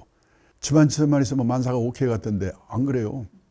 예를 들어서 일본에 이렇게 사례를 보면은 도쿄 수도권에 이렇게 가보면 저녁에 불안도는 아파트가 많아요. 비어 있어가지고. 네. 아, 공실률이 높은 거예요? 그래서. 예. 그래가지고 일본의 빈집이 2018년에 846만 채라고 하더라고요. 재작년에 그게 900만 채가 됐다고 하더라고요. 10년 후가 되면 일본 집 3채 중에 한 채가 빈집이 될 거예요. 그러니까 그 사람들은 집이 노후에 도움된다고 생각이 없어요. 아예. 네네. 그 사람들은 월부로 집을 사기 때문에 퇴직할 때 월부만 다 갚으면 된다고 생각하는 거예요. 그 집으로 인해서 내 노후가 무슨 생활비 도움이 된다고 생각하는 게 아니고. 근데 우리나라도 지금 빈집이 저 놀랐는데 작년 여름에 중앙일간지에서 전면으로 빈집 특집을 봤는데 보니까 2023년 현재로 우리나라 빈집이 153만 채가 있다고 하더라고요. 네. 그 미분양 아파트까지 포함해서. 그 시골에 농가주택 비어있는 거라고 생각하는데 그게 아니고 대도시 한복판에도 빈집이 생기거든요. 우리 경우입니다. 이 도청이 있던 자리가 도청이 딴 데로 옮겨가 버리면 빈집이 생겨요. 요즘은 지방도시도 가보면요.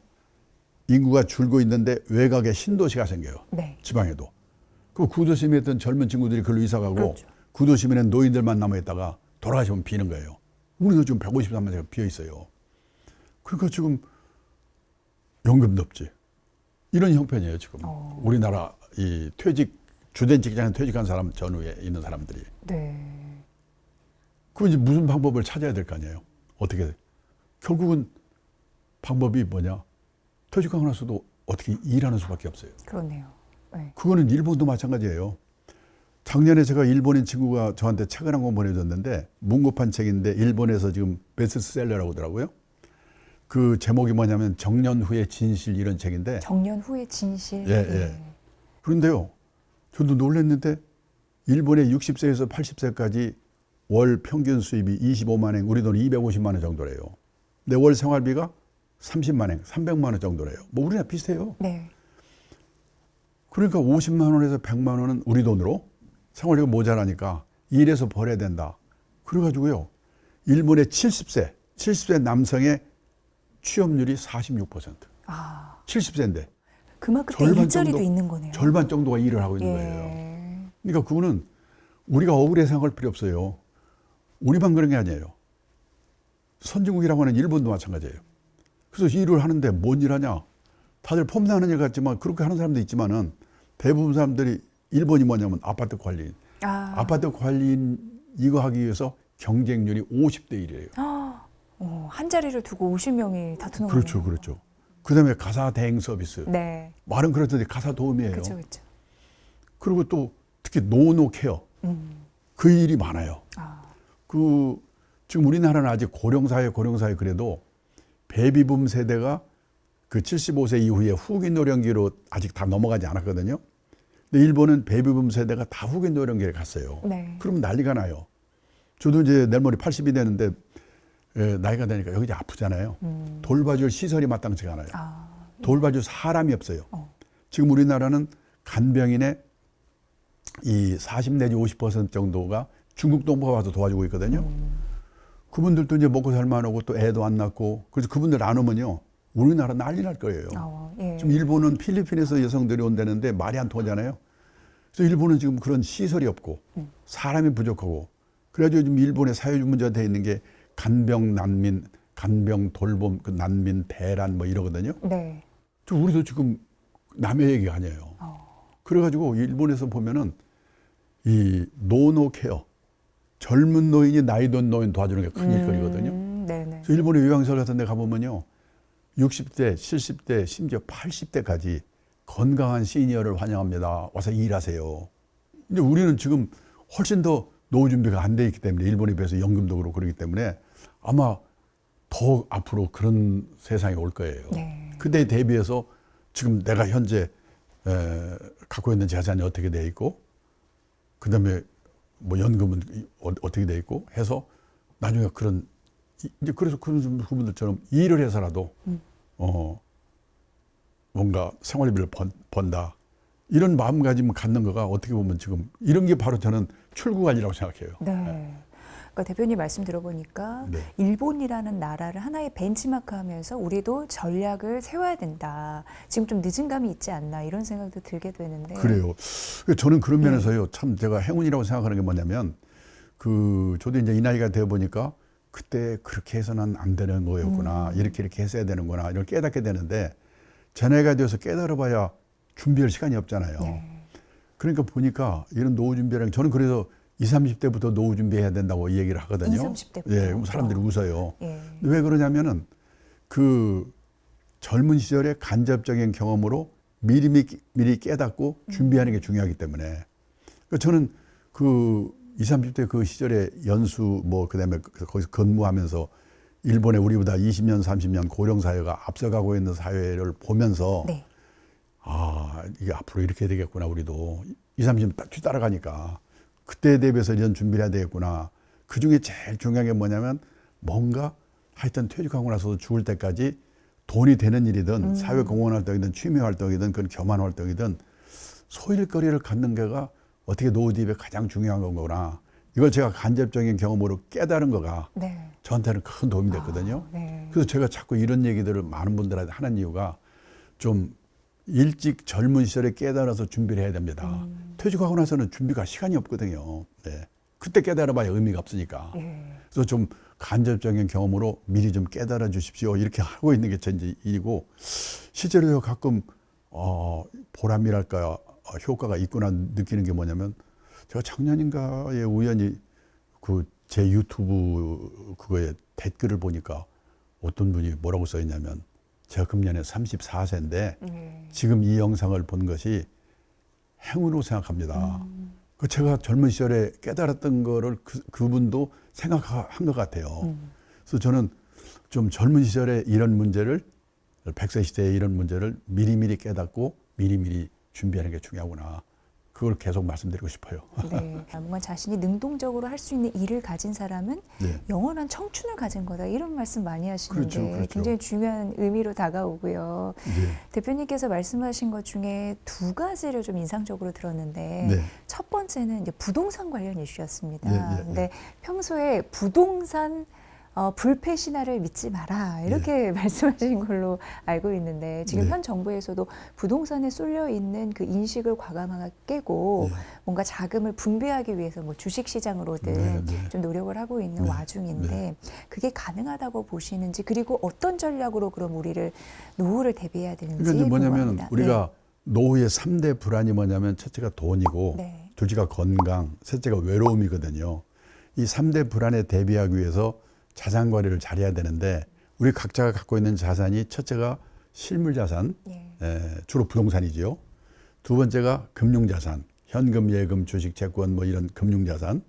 그다음에 세 번째가 뭐냐면 많은 분들이 생각 안 하고 있는 건데 인적 자산, 인적 자기 자산. 자신이에요. 예. 예. 아. 그런데 이제 우리나라는 부동산하고 금융 자산의 비중을 보면 저는 부동산이 나쁘다는 뜻이 아니고 몰빵되어 있는 게 문제라는 거거든요. 쏠려 있는 거. 예, 네. 지금 사실은요. 저도 작년에 한국은행에서 발표한 통계를 보고 놀랐는데요. 우리가 통계상으로는요. 가구당 순자산이 일본보다 많아요. 부자예요. 뭐냐면 구매력 평가 환율이라는 것을 기준으로 가구당 순자산을 계산한 걸 발표한 거 보니까 우리나라는 62만 달러로 나왔더라고요. 이거 8억이 넘죠. 그리고 일본이 52만 달러예요. 일본이 우리보다 몇십 년 앞서서 자본 축적을 시작한 나라지, 일찍 선진국 됐지, 연금 도입도 몇십 년 일찍 했지. 근데 우리가 일본보다 가구당 순자산이 많아요. 그냥 시장 환율로 계산한 걸로 봐도 우리나라는 44만 달러, 일본이 42만 달러. 네. 그럼 일본은 가족 수 식구가 많아서 그런가 보니까 1인당으로 계산해봐도 일본이 26만 달러, 우리가 26만 달러, 일본이 22만 달러예요. 뭘로 봐도 우리가 일본보다 부자예요. 네. 근데 문제는 가계자산을 분해를 해보니까 우리나라는 76%가 부동산이에요. 젊은 사람까지 포함해서. 그리고 퇴직한 그 시니어들, 노인들만 보면 8, 90%가 부동산이에요. 이게 문제라는 거예요. 부동산은 쪼개서 어떻게 살 수 없는 거 아니에요. 그러니까 그게 문제고, 그다음에 연금이 없는 게 문제이기 때문에 네. 저는 그래서 부동산이 얼마나 지금 일본에 비해서 비싼가를 제가 보니까 우리 남한 땅 넓이가 10만 평방킬로미터거든요. 일본 땅 넓이가 38만 평방킬로미터예요. 네. 우리 남한 땅 넓이는 일본 땅 넓이의 약 4분의 1이에요.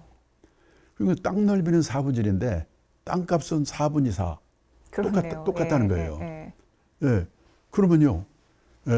지금 근데 제가 보니까 그 2023년 현재로 우리나라 남한 땅 다 팔았다고 가정하면 토지 시가총액이라고 그러는데요. 일본 땅 다 파는 거에 토지 시가총액이 보니까 우리가 많더라고요. 최근에 환율이 좀 달라져 가지고 일본이 약간 많아요. 그러니까는 이 토지 시가총액은 일본과 우리나라 거의 비슷해요. 환율에 따라서 우리가 많았다, 일본이 많았다 그러는데 네. 땅 넓이는 우리가 일본의 4분의 1이에요. 땅 넓이는 4분의 1인데 땅값은 같으니까 4분의 4다. 이 말은 우리 남한 땅의 땅값이 일본 땅값의 평균 4배 비싸다는 얘기거든요. 그렇죠. 예. 그런데 제가 1980년대 후반에 일본에서 이제 그 부동산 버블이 난리 났을 때거든요. 그때 일본에서 근무를 하면서 들은 얘기인데 그때 일본 땅을 다 팔면 우리 남한 땅 다 판 돈의 15배라고 그랬어요. 그러니까 1980년대 후반 일본의 부동산 버블로 난리 났을 때는 네. 일본 부동산 땅값이 우리나라 땅값의 15배였는데 지금은 그러니까 15분 우리 땅의 시가총액이 15분의 1이었는데 지금은 같으니까 15분의 15가 됐다. 그 말은 지난 30년 동안 일본 집값 땅값은 왕창 오르고 우리나라 집값 땅값은 왕창 떨어졌다는 얘기예요. 그럼 일본의 땅값이 얼마나 떨어졌는가 보니까 일본의 3대 도시 도쿄, 오사카, 나고야의 택지, 집 짓는 땅 82년을 100으로 볼 때 9년 동안에 3배 올랐다가 네. 20년 동안에 3분의 1로 떨어졌더라고요. 그 옆으로 기고 있어요. 그리고 일본 사람들이 이제 집에 대한 생각이 그 사이에 바뀌었어요. 그렇군요. 네. 뭐냐면 집 없으면 어때? 빌려 살면 되는 거지? 이렇게 바뀐 거예요. 일본의 보통 사람이요. 내가 집이 없어. 금융자산에 몇 억 있어. 그럼 은행에서 돈을 빌려가지고 집을 살까? 집 사면 세금 내야지, 수리해야지. 아이 골치 아프지. 그러니까 집은 빌려 살고 이거 딴 데 투자할까? 냉정히 생각해 보거든요. 근데 지금 우리나라는 어떠냐? 내 돈이 하나도 없더라도 은행에서 빌려준다면 아버지가 빌려준다면 영끌 눈 감고 집 사잖아요. 이게. 그게 최고인 줄 알고 아직까지도 예. 인식이 그렇습니다. 그러니까. 예. 근데 1980년대 후반에 부동산 버블일 때 일본도 마찬가지였어요. 그때 일본에서 어떤 일이 있었냐면 일본이 수출이 잘 되니까 그 선진국 미국, 유럽 이 나라들이 일본에 압력을 넣어가지고 일본의 앵화값을 2배로 올려버렸어요. 네. 앵화값을 2배로 올리면 수출이 안 되잖아요. 그 프라자 합의라고 네. 나죠. 그래서 일본 정부가 금리를 절반으로 낮추고 돈을 왕창 풀었어요. 우리 코로나 때 금리 1%로 떨어뜨리고 돈 왕창 풀어가지고 부동산 난리 났잖아요. 그래가지고 그때 일본도 기업은 땅 사간다고 난리고 개인들은 지금 집 못 사면 큰일 나간다고 난리고 난리가 났었어요. 사실은 원래는요, 기본적으로 우리나라라든지 일본 같은 농경 문화를 가진 나라, 정착해 사는 나라 사람들은 유목민국가라든지 해양국가처럼 이동을 전제로 하고 사는 나라 사람과 달리 내 집, 내 땅에 대한 집착이 엄청나게 강하거든요. 그게 신분의 상징이고. 일본도 그랬어요. 네. 근데 집값, 땅값은 떨어져. 애들은 줄고 노인만 남어. 경제는 어려워져. 그러니까 에이, 집 없으면 어때? 배에 사는 어때? 이렇게 바뀌더라고요. 그래서 지금 일본에서요, 우리는 지금 집 사는 돈 빌리는 거가 엄청난 특혜잖아요. 누구는 빌려주고 누구 안 빌린다고 난리잖아요. 일본에서는 맘대로 빌려가세요. 그거 빌려서 사세요. 그거 안 빌리고 안 사는 거예요. 네. 왜 그런가? 한 번쯤 이렇게 잘 우리도 앞으로 인구가 똑같이 줄고 경제가 어려워지고 노인만 남고 이런 사회로 가고 있으니까 한번 내 노후가 됐을 때, 그러니까 저는 그래서 지금 오릅니다 떨어집니다 함부로 제가 말씀드릴 수는 없고, 내 노후가 됐을 때 5년 후가 10년 후가 됐을 때 혹시 일본과 같은 집값 하락 현상이 나타난다면 내 노후가 어떻게 될까. 네. 그래서 사고 팔고 이거를 함부로 말씀드릴 수는 없지만은 이 원칙은 좀 지키도록 노력해야 되겠다. 원칙이 뭐냐면 투자라고 하는 것은 리스크가 따르는 것입니다. 따라서 재산이 한 곳에 집중되어 있으면 안 됩니다. 네. 갖고 계신 재산이 100% 부동산에 몰빵되어 있으시다면 그 부동산이 오를 때 오를 망정 우선 10% 20%라도 금융자산을 가지세요. 그리고 나이가 들어가면서 금융자산의 비중을 높여가셔야 됩니다. 그래서 환갑 나이쯤 되면 선진국 수준까지는 못 가더라도 부동산하고 금융자산 비중이 반반 정도는 돼야 된다. 그래야 오르든 떨어지든 주택빈곤, 하우스폰은 안 된다. 그리고 이 옛날처럼 과도하게 부채를 안고 집 사는 거는 조심해야 된다. 버블이 언제 붕괴될지 알 수가 없으니까. 그럼 어떤 분이 그래요. 나는 5억 원짜리 아파트 한 채밖에 없는데 뭐 구조조정하라고 반반으로? 반 쪼갤 수도 없고 어떻게 해요? 그러면 그분들은 그거 과감하게 주택연금을 받으면 돼요. 그러면 65세부터 한 달에 죽을 때까지 120만 원 받고 세상 떠나면서 남으면 자식한테 주고 모자라면 그냥 끝이에요. 그리고 간접적으로 구조조정한 효과도 있고 뭐 그런 식이라도 해야 됩니다. 네. 그런 얘기를 하고 있죠. 많은 분들이 큰일 났어, 큰일 날 수 있어 이렇게 얘기를 하지만 당장 눈앞에 오르고 있으니까 네. 이 버블이라는 게 그런 거거든요. 버블이 안 터질 것 같은데 언젠가 터지잖아요. 예. 네. 왜냐하면 상식적으로 있을 수가 없는 거 아니에요. 그렇죠. 예. 네.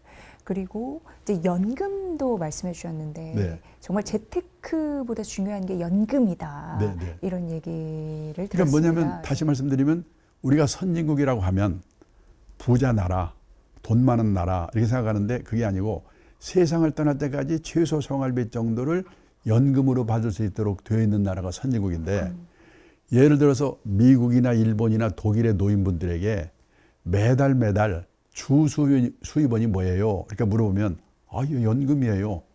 이렇게 대답하는 분이 그 60, 70%, 80, 90%거든요. 근데 우리나라는 그렇게 대답할 수 있는 분이 아까 말씀드린 것처럼 학교 선생님, 공무원, 군인 출신하고 일부 준비한 사람밖에 없으니까 네. 31%밖에 안 돼. 많이 늘었는데도. 그럼 우리나라 노인들은 그동안에 뭘 먹고 살았냐? 예를 들어 1980년도만 해도 자녀의 도움이라고 주수입원을 말한 사람이 72%였어요. 네, 네. 근데 우리는 뭐든지 화끈하게 바뀌니까 작년에 조사한 걸 보니까 주수입원이 자녀의 도움이라고 대답한 비율이 10%로 줄었어요.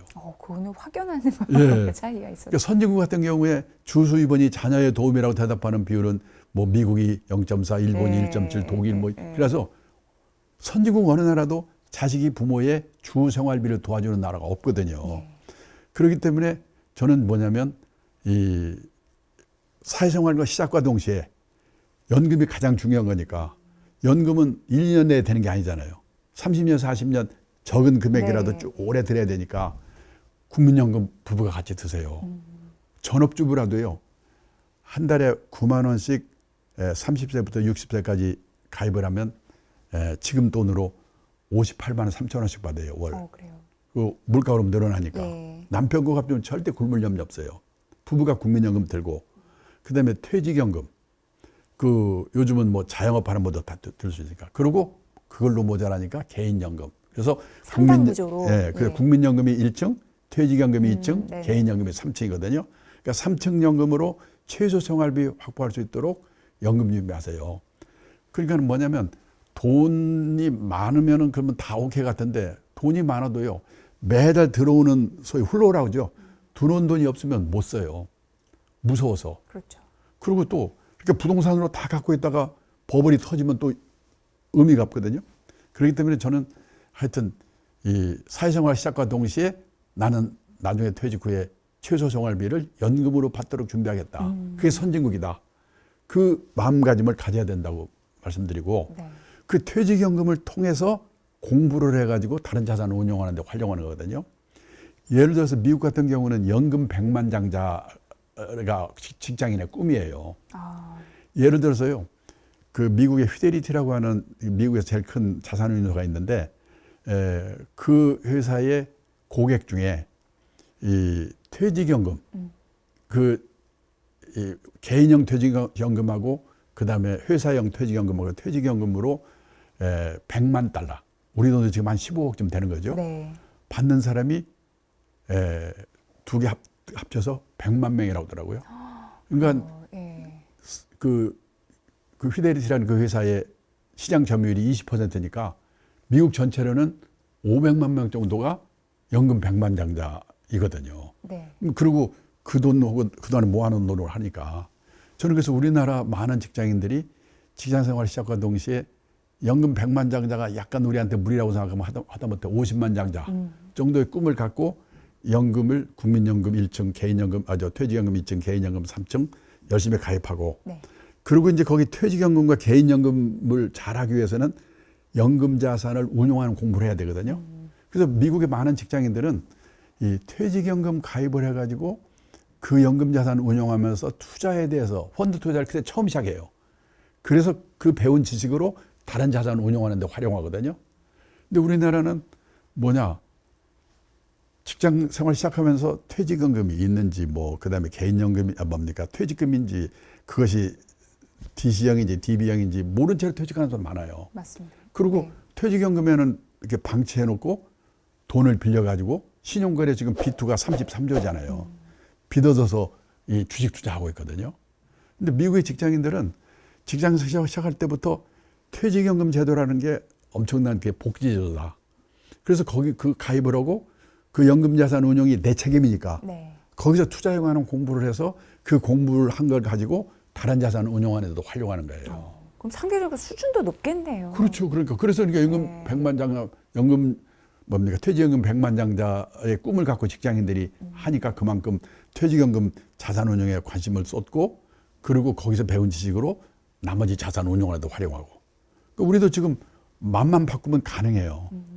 저는 그래서 이 연령대별로 직장 뭡니까 노후 준비 방법이 20, 30대 직장 생활 시작과 동시에 3층 연금, 1층 국민, 2층 퇴직, 3층 개인 가입해서 그 준비 연금 준비하시고 거기서 퇴직연금, 개인연금을 통해서 투자에 관한 공부를 하십시오. 네. 그리고 오래오래 직장 생활에서 성공해야 되니까 몸값 높이는 노력, 인적 자본 투자를 하십시오. 그게 20, 30대 네. 그거거든요. 네. 그러니까 그런 실천을 좀 우리 후배들이 해줬으면 좋겠다 그런 생각을 해요. 그러니까 이게 통틀어서 나에 대한 투자를 해야겠네 이런 그렇죠. 생각이 정말 들었습니다. 예, 예. 나의 미래에 있는 나의 노후의 삶을 보내고 있는 나에게 네, 네. 공부하고 투자하는 거 바로 지금부터이구나. 그러니까 저는요 지금 생각해 보니까 뭐냐면 그 내가 100살까지 산다고 그러면 100살까지 뭔가 일을 하고 살아야 되겠다. 그러면요 회사 일도 열심히 하게 돼요. 저는 지금 우리나라 지금 요즘 그 뭡니까 주가 지수 뭐 6천이니 뭐 난리잖아요 지금. 저는 제일 걱정이 뭐냐면 B2가 많은 거예요. 아, 그 원래 이 주식 투자를 하는 돈은 저는 투자를 하는 게 나쁜 게 아니고 투자를 하는 돈은 단기간 내에 쓸 돈은 따로 마련돼 있고 빚내서 하지 말아야 되거든요. 시장에 장기간 묻어둘 각오가 돼 있고 네. 비상사태가 오더라도 놀라지 않고 참고 기다리겠다는 각오가 된 돈으로 하라고 그랬는데 네. B2가 지금 33조 6천억이고 그다음에 묻어두는 게 아니라 우리나라 20대 특히 젊은 사람 20대 남성의 그 주식 사서 보유 기간이 평균 5.9일이래요. 1년에 61번을 샀다 팔았다 하는 거예요. 엄청 세계적인 자산운용사들이 2년이나 3년에 한 번씩 사고 팔고 하거든요. 우리는 1년에 61번을 사고 팔고 하면요. 꿈에도 나타나요. 이러다가도 그 생각해야 돼요. 네네. 저는 직장인들은 일해서 성공해야 된다고 생각하거든요. 이 일은 월급 엄청난 금융자산이에요. 월급 나오죠. 보너스 나오죠. 퇴직금 나오죠. 직장인은 일해서 성공해야 돼요. 가장 큰 투자 엔진은 자신의 직업이다. 그래서 20, 30대에 삼성전자 가입한 뒤에 연금자산 운용하는 방법 공부한 뒤에 자기 몸값 높이는 인적자본 투자를 해야 된다. 그러면서 회사 일을 열심히 하면서 나는 이 나이 들어서 일을 하기 위해서는 지금 현재 내가 하고 있는 일을 어떻게 발전시켜서 네네. 퇴직하고도 일을 할 수 있을까. 저는 뭐냐면 내가 고맙게 생각하는 게 일찍 그거를 미리 깨달은 간접적인 경험을 깨달은 덕분에 회사 일을 하면서도 지금 내가 하고 있는 일과 미래 직업과 연결시켜서 내가 퇴직 후에도 일을 하려면 이걸 어떻게 해야 될까. 그래서 저는 그 일을 한 덕분에 투자 교육이라는 새로운 그 일종의 창직 같은 걸 할 수 있었고 그러다 보니까 노후 설계라는 또 창직을 할 수 있었고 왜냐하면 지금 직업이 사라지는 시대거든요. 근데 사람의 재능은 하루아침에 바뀌는 게 아니잖아요. 네. 그러니까 이 직업이 사라지면 이 회사가 사라지면 내 재능을 다른 데 가서 쓸 수 있는 생각하는 능력이 있어야 되고 뭔가 그런 거를 젊은 시절에 끊임없이 문제의식 갖고 일을 해야지 회사 일도 잘하고 일에서 성공할 수 있다. 저는 그래서 그렇게 얘기를 해요. 네. 그러니까 자신만의 기준과 그리고 일이 있어야지 사실 투자도 중요한 영역이지만 그렇죠. 우선순위는 그거다. 예, 그렇죠. 저는 그래서요. 네. 아까 말한 뭡니까 실물자산, 부동산, 네. 그다음에 금융자산, 그다음에 인적자산 중에서 저는 인적자산이 가장 중요하다고 가장 생각해요. 중요하다. 그 인적자산이 가장 중요한 거는 이 생활비라는 돈 때문에도 그렇지만요. 부부 화목을 위해서도 지금 황혼이혼이 엄청 늘고 있거든요. 전체 이혼 건수 중에서 중년 황혼이혼의 비율이 1990년에는 5%였어요. 네. 2014년에는요 36%예요. 지금 결혼 기간별로 볼 때 비율이 제일 높은 게 중년 황혼이혼이거든요. 지금 일본도 난리예요 지금.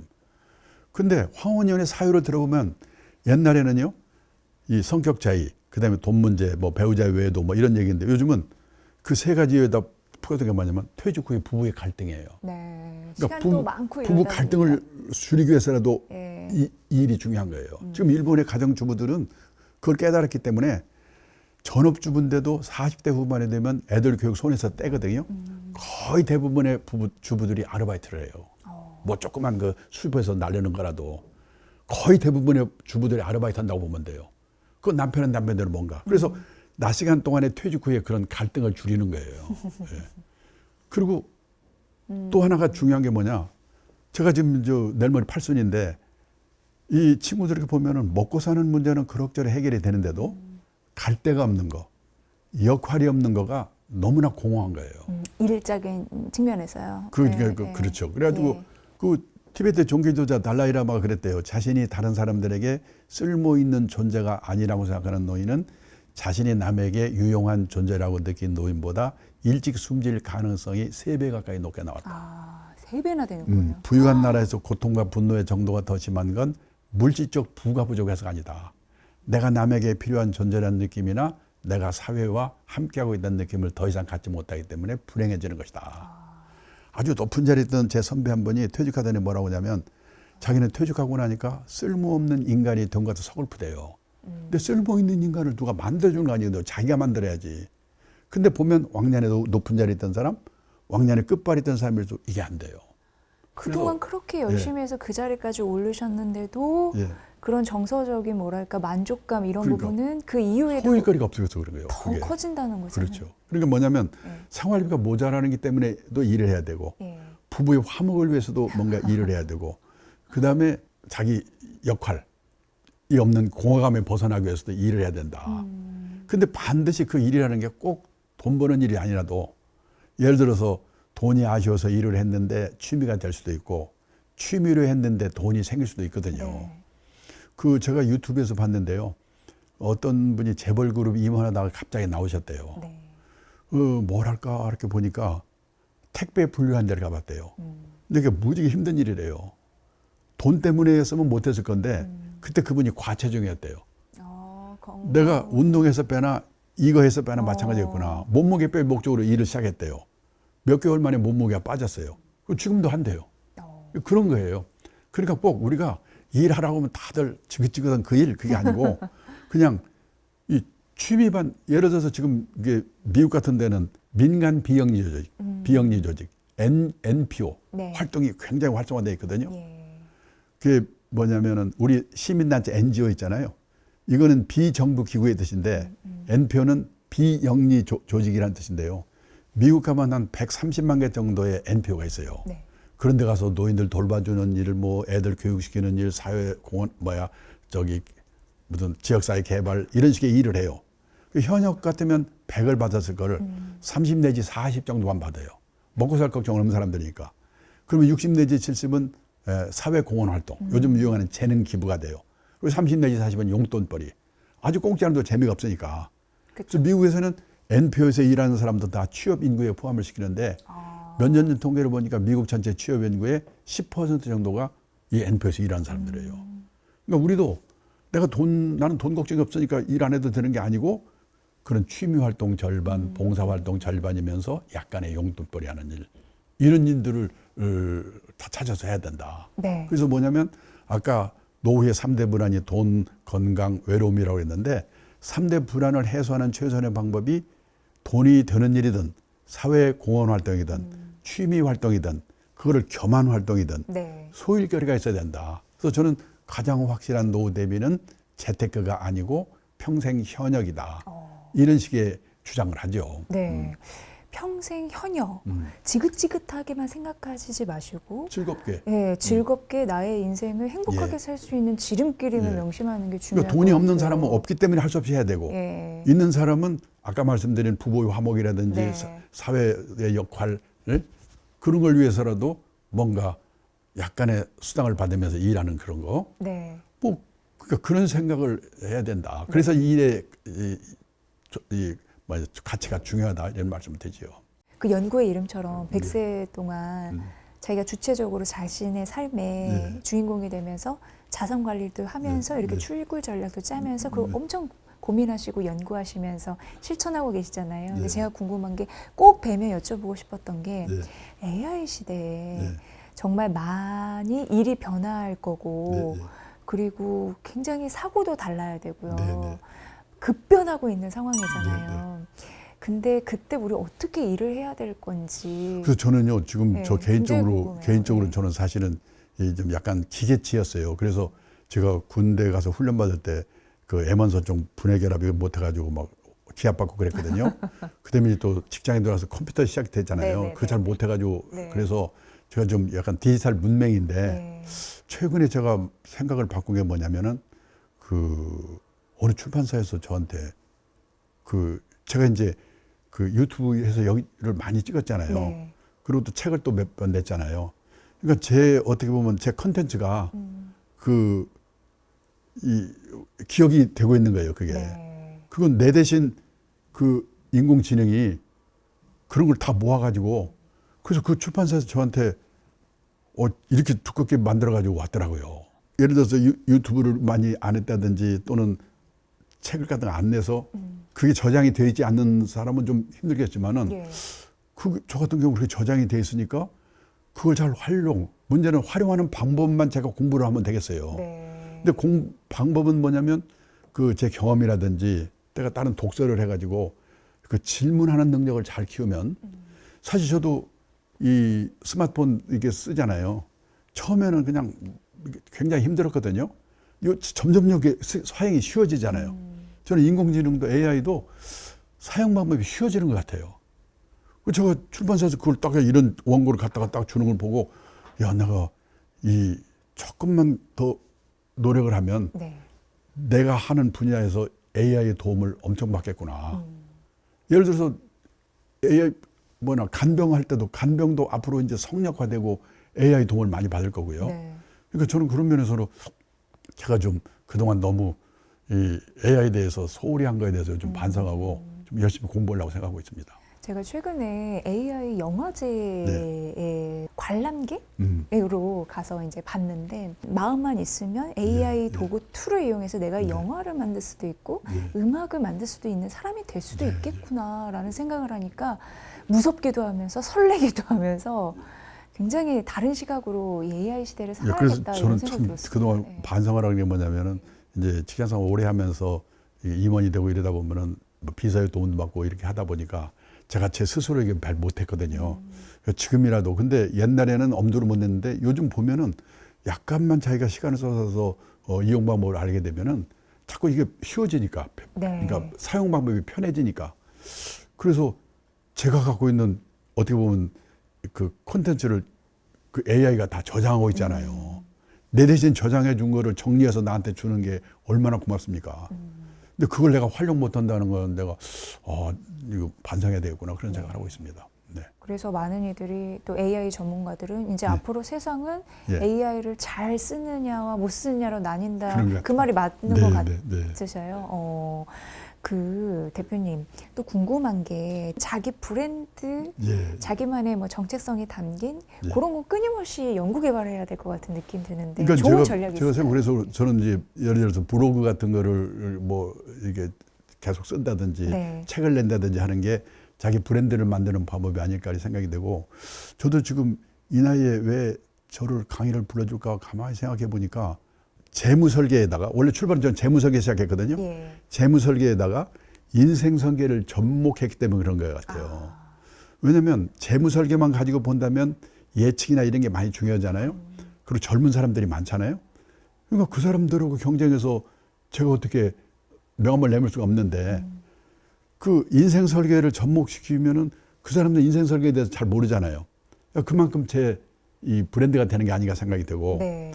또 제가 갖고 있는 거를 방법에 따라서는 여러 가지 바꿀 방법이 있다고 생각하는 게 사실 1980년대는 제가 이제 일본 관련 일을 많이 했는데 뭐냐면 그때 일본이 잘 나갈 때잖아요. 일본을 배우자고 그 외치고 이제 일을 했는데 90년대가 되니까 일본이 어려워지고 별 볼 일 없어지니까 그때 그 도쿄에서 그런 대표 같이 했던 친구들이 다 잘리더라고요. 네. 근데 그때 제가 우연히도 어떤 생각을 했냐면 일본이 뭐가 잘못되니까 이 일본 사람들은 시찰단을 해외로 보내요. 우리가 뭘 잘못했는가, 어떻게 해야 되는가. 그 보고서가 나오는 거예요. 네, 네, 네. 그래서 이제 그 보고서를 제가 입수를 해서 우리나라의 금융제도가 많이 일본 제도를 좀 이렇게 배워온 게 많거든요. 거기에 문제는 우리나라의 문제가 되는 거예요. 그러니까 그때 제가 다니고 있는 대우증권이라는 증권회사가 주업이 뭐냐면 주식 사고 팔고 해가지고 수수료 받는 게가 거의 뭐 90% 수입원이었어요. 네. 지금 그 일이 아주 줄어들었거든요. 그때 일본이 주장하는 게 뭐냐, 우리가 증권 매매업에서 자산 운용업으로 바뀌어야 되는구나. 선진국의 증권 시장이 우리보다 발전한 이유는 자산 운용업이 발전했기 때문에 그런 거다. 네. 그래서 제가 자산 운용업의 중요성을 저도 이제 그걸 보고 외쳤단 말이죠. 그랬더니 그 어느 그룹에서 저한테 그러면 네가 와서 해보라고 그래서 제가 자산운용사의 대표를 하게 됐어요. 그러니까 뭐냐면 사실 똑같은 일을 하면서도 그 브랜드를 만드는 방법은 그런 것 같아요. 일본이 잘 나가던 시대에 일본을 배우자로 외쳤다면 이제 일본어 반면교사를 하자 외칠 수 있거든요. 네네. 미처는 그건데 그러니까 그런 식의 어떤 그 노력, 그 생각의 전환 뭐 이런 걸로 그러니까 제가 갑자기 자기가 자기 재능이 바뀌어질 수는 없잖아요. 네. 그러니까 이런 상황이 왔을 때는 어떻게 내 재능을 써먹을 수 있을까. 그리고 또 하나는 제안력이라는 게 중요한 것 같아요. 제가 이제 그 투자교육 이런 재무설 뭡니까 그 노후설계 교육 이런 거를 이제 하다가 제가 했던 회사가 외국에 팔렸어요. 그래서 사장에서 이제 나와가지고 뭐랄까 그런데 어디가 사장 자리 또 구해봤자 한 2년 하다가 또 잘리겠지. 그러니 이 투자교육, 노후설계 교육을 내 라이프워크로 해야 되겠구나. 그래서 제가 미래에셋 박현재 회장님한테 제안서를 냈어요. 네. 연구소를 만들자고. 네. 저는 그래서 내가 이런 사람인데 나를 알아주겠지. 천만의 말씀이 지금 넘치잖아요, 지금. 요즘 헤드헌터 이런 데 있기 때문에 그 헤드헌터를 통해서라든지 그 제안력. 나는 이런 지금 경험이 있고 이런 재능이 있습니다. 당신네가 지금 이런 게 필요할 것 같은데 어떠세요? 그래서 내가 그 제안서 낸 덕분에 미래에셋에서 9년 동안 일했잖아요. 그러니까 65세가 돼가지고 민망해서 지금 1인 기업, 1인 연구소 시대니까 1인 연구소를 만들어가지고 나와서 1년 반쯤 하는데 또 다른 회사가 그러면 미래에셋처럼 해보자고 해서 거기 가서 또 8년 하고. 그러니까 일종의 내가 갖고 있는 그 능력을 잘 제안해서 그 써먹을 수 있도록 하는 것도 중요한 것 같아요. 네. 그러려면 어떻게 해야 되는가? 그런 문제의식이 있어야 되겠죠. 예. 그래서 저기 이제 그 나와서 다시 지금 1인 연구소 만들어서 지금 하고 있잖아요. 네네. 그러니까는 내가 갖고 있는 재능을 어떻게 남한테 이렇게 인정을 받고 해서 어떤 방법으로 이번에는 이런 방법으로 써먹었다면 일본을 배우자는 방법으로 써먹었다면 일본을 반면교사하자는 방법으로 써먹고 이런 식의 노력. 그래서 저는 우리 애들도 교육이 저는 사교육이 나쁜 게 아니고 네. 사교육이 생각하는 능력을 박탈하는 거기 때문에 나쁘다고 생각해요. 돈 드는 게 나쁜 게 아니고. 옛날에는 그 사교육이 통했거든요. 지금은 우리 애들을 생각하는 능력을 갖도록 키워주는 게 제일 중요해요. 왜? 직업이 사라지는 시대니까. 네. 여기서 한다면 저기 가서 어떻게 자기를 써먹어야 될 거 아니에요. 옛날처럼 달달달 외워서 시험 봐서 좋은 대학 들어가서 취직하고 그런 세상이 아니거든요. 네. 창의적으로 사고하는 그렇죠. 습관 정말 중요한 삶의 특히 자산이거든요. 자녀 그 관리에서 잘 알아야 될 게 뭐냐면은 고성장 시대에는 신규 채용이 많았기 때문에 과육 공부 돈 많이 들여서 좋은 대학 들어가서 취직하면 됐거든요. 지금은 신규 채용이 없어요. 네. 보니까요, 2015년인가 그때 이미 전체 채용 건수의 신규 공채가 50% 줄었더라고요. 네. 근데 또 10년 만에 19%로 줄었더라고요. 취업하기 그런 식으로 힘든. 안 뽑아요. 그러니까 예, 이런 데는 어린 어떻게 되냐? 친구들. 중소기업 같은 데 들어가가지고 몇 번 이직하면서 좋은 회사로 옮겨가야 돼요. 옮겨갈 때 거기서 날 뭘 못 보는가? 학벌이나 스펙이 아니고 이 친구가 우리가 시키려고 하는 일을 잘하는가 못하는가. 전문성을 보고 네. 그다음에 평판, 인간성이 됐는가. 그래서 요즘 대기업 인사 담당자들이 자기들끼리 모여서 그런 데잖아요. 속지 말자 학벌, 다시 보자 스펙. 얼마나 속아서 모르겠어요. 그러니까 뭔가 이 세상이 바뀌고 있을 때 그 바뀌는 세상에 내가 어떻게 적응해서 또 뭘 새로운 일을 만들어야 될 건가. 뭐 끊임없이 생각해 봐야 되겠죠. 네. 오늘 요님들이 대표님 만나서 정말 여러 가지 생각을 하면서 삶을 다시 열심히 이어가야겠다 이런 생각 하실 것 같은데 마지막으로 좋은 말씀 좀 부탁드릴게요. 아니, 뭐 지금까지 다 한 말씀입니다만은 네. 노후의 3대 불안이 돈, 건강, 외로움인데 그 3대 불안을 해소하는 최선의 방법이 돈이 되는 일이든 사회공헌 활동이든 또는 취미 활동이든 그걸 겸한 활동이든 소일거리가 있어야 된다. 네. 그래서 가장 확실한 노후 대비는 평생 현역이다 이런 생각을 가지고 뭔가 할 일을 찾아보십시오. 이렇게 말씀드리고 싶습니다. 네. 요님들 잘 들으셨죠? 나는 평생 현역으로서 내 자신의 삶을 굳건히 세워야겠다. 이런 마음 장착 꼭 필요한 이 시대에 노후 관리 설계법 아닐까 싶습니다. 대표님 오늘 나와주셔서 진심으로 감사드리고요. 영광으로 생각합니다. 감사합니다. 앞으로도 좋은 의견 많이 여쭙도록 네, 하겠습니다. 네, 감사합니다. 나와주셔서 고맙습니다. 네, 감사합니다.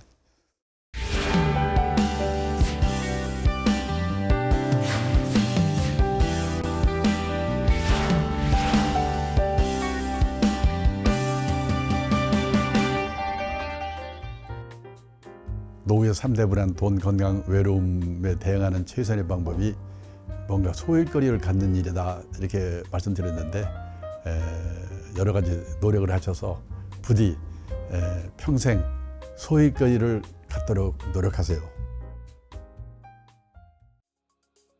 특집으로 함께한 이지의 경제쇼 요 전국민 주식 투자 시대. 이제 어떻게 투자해야 하는지 꼭 고민하고 투자 승률을 높여야 합니다. 이 올바른 투자 습관과 내 인생을 지키는 자산 설계 전략. 지금부터 저희와 준비해 보시죠. 이지의 경제쇼 요는 계속됩니다. 많은 시청 부탁드립니다.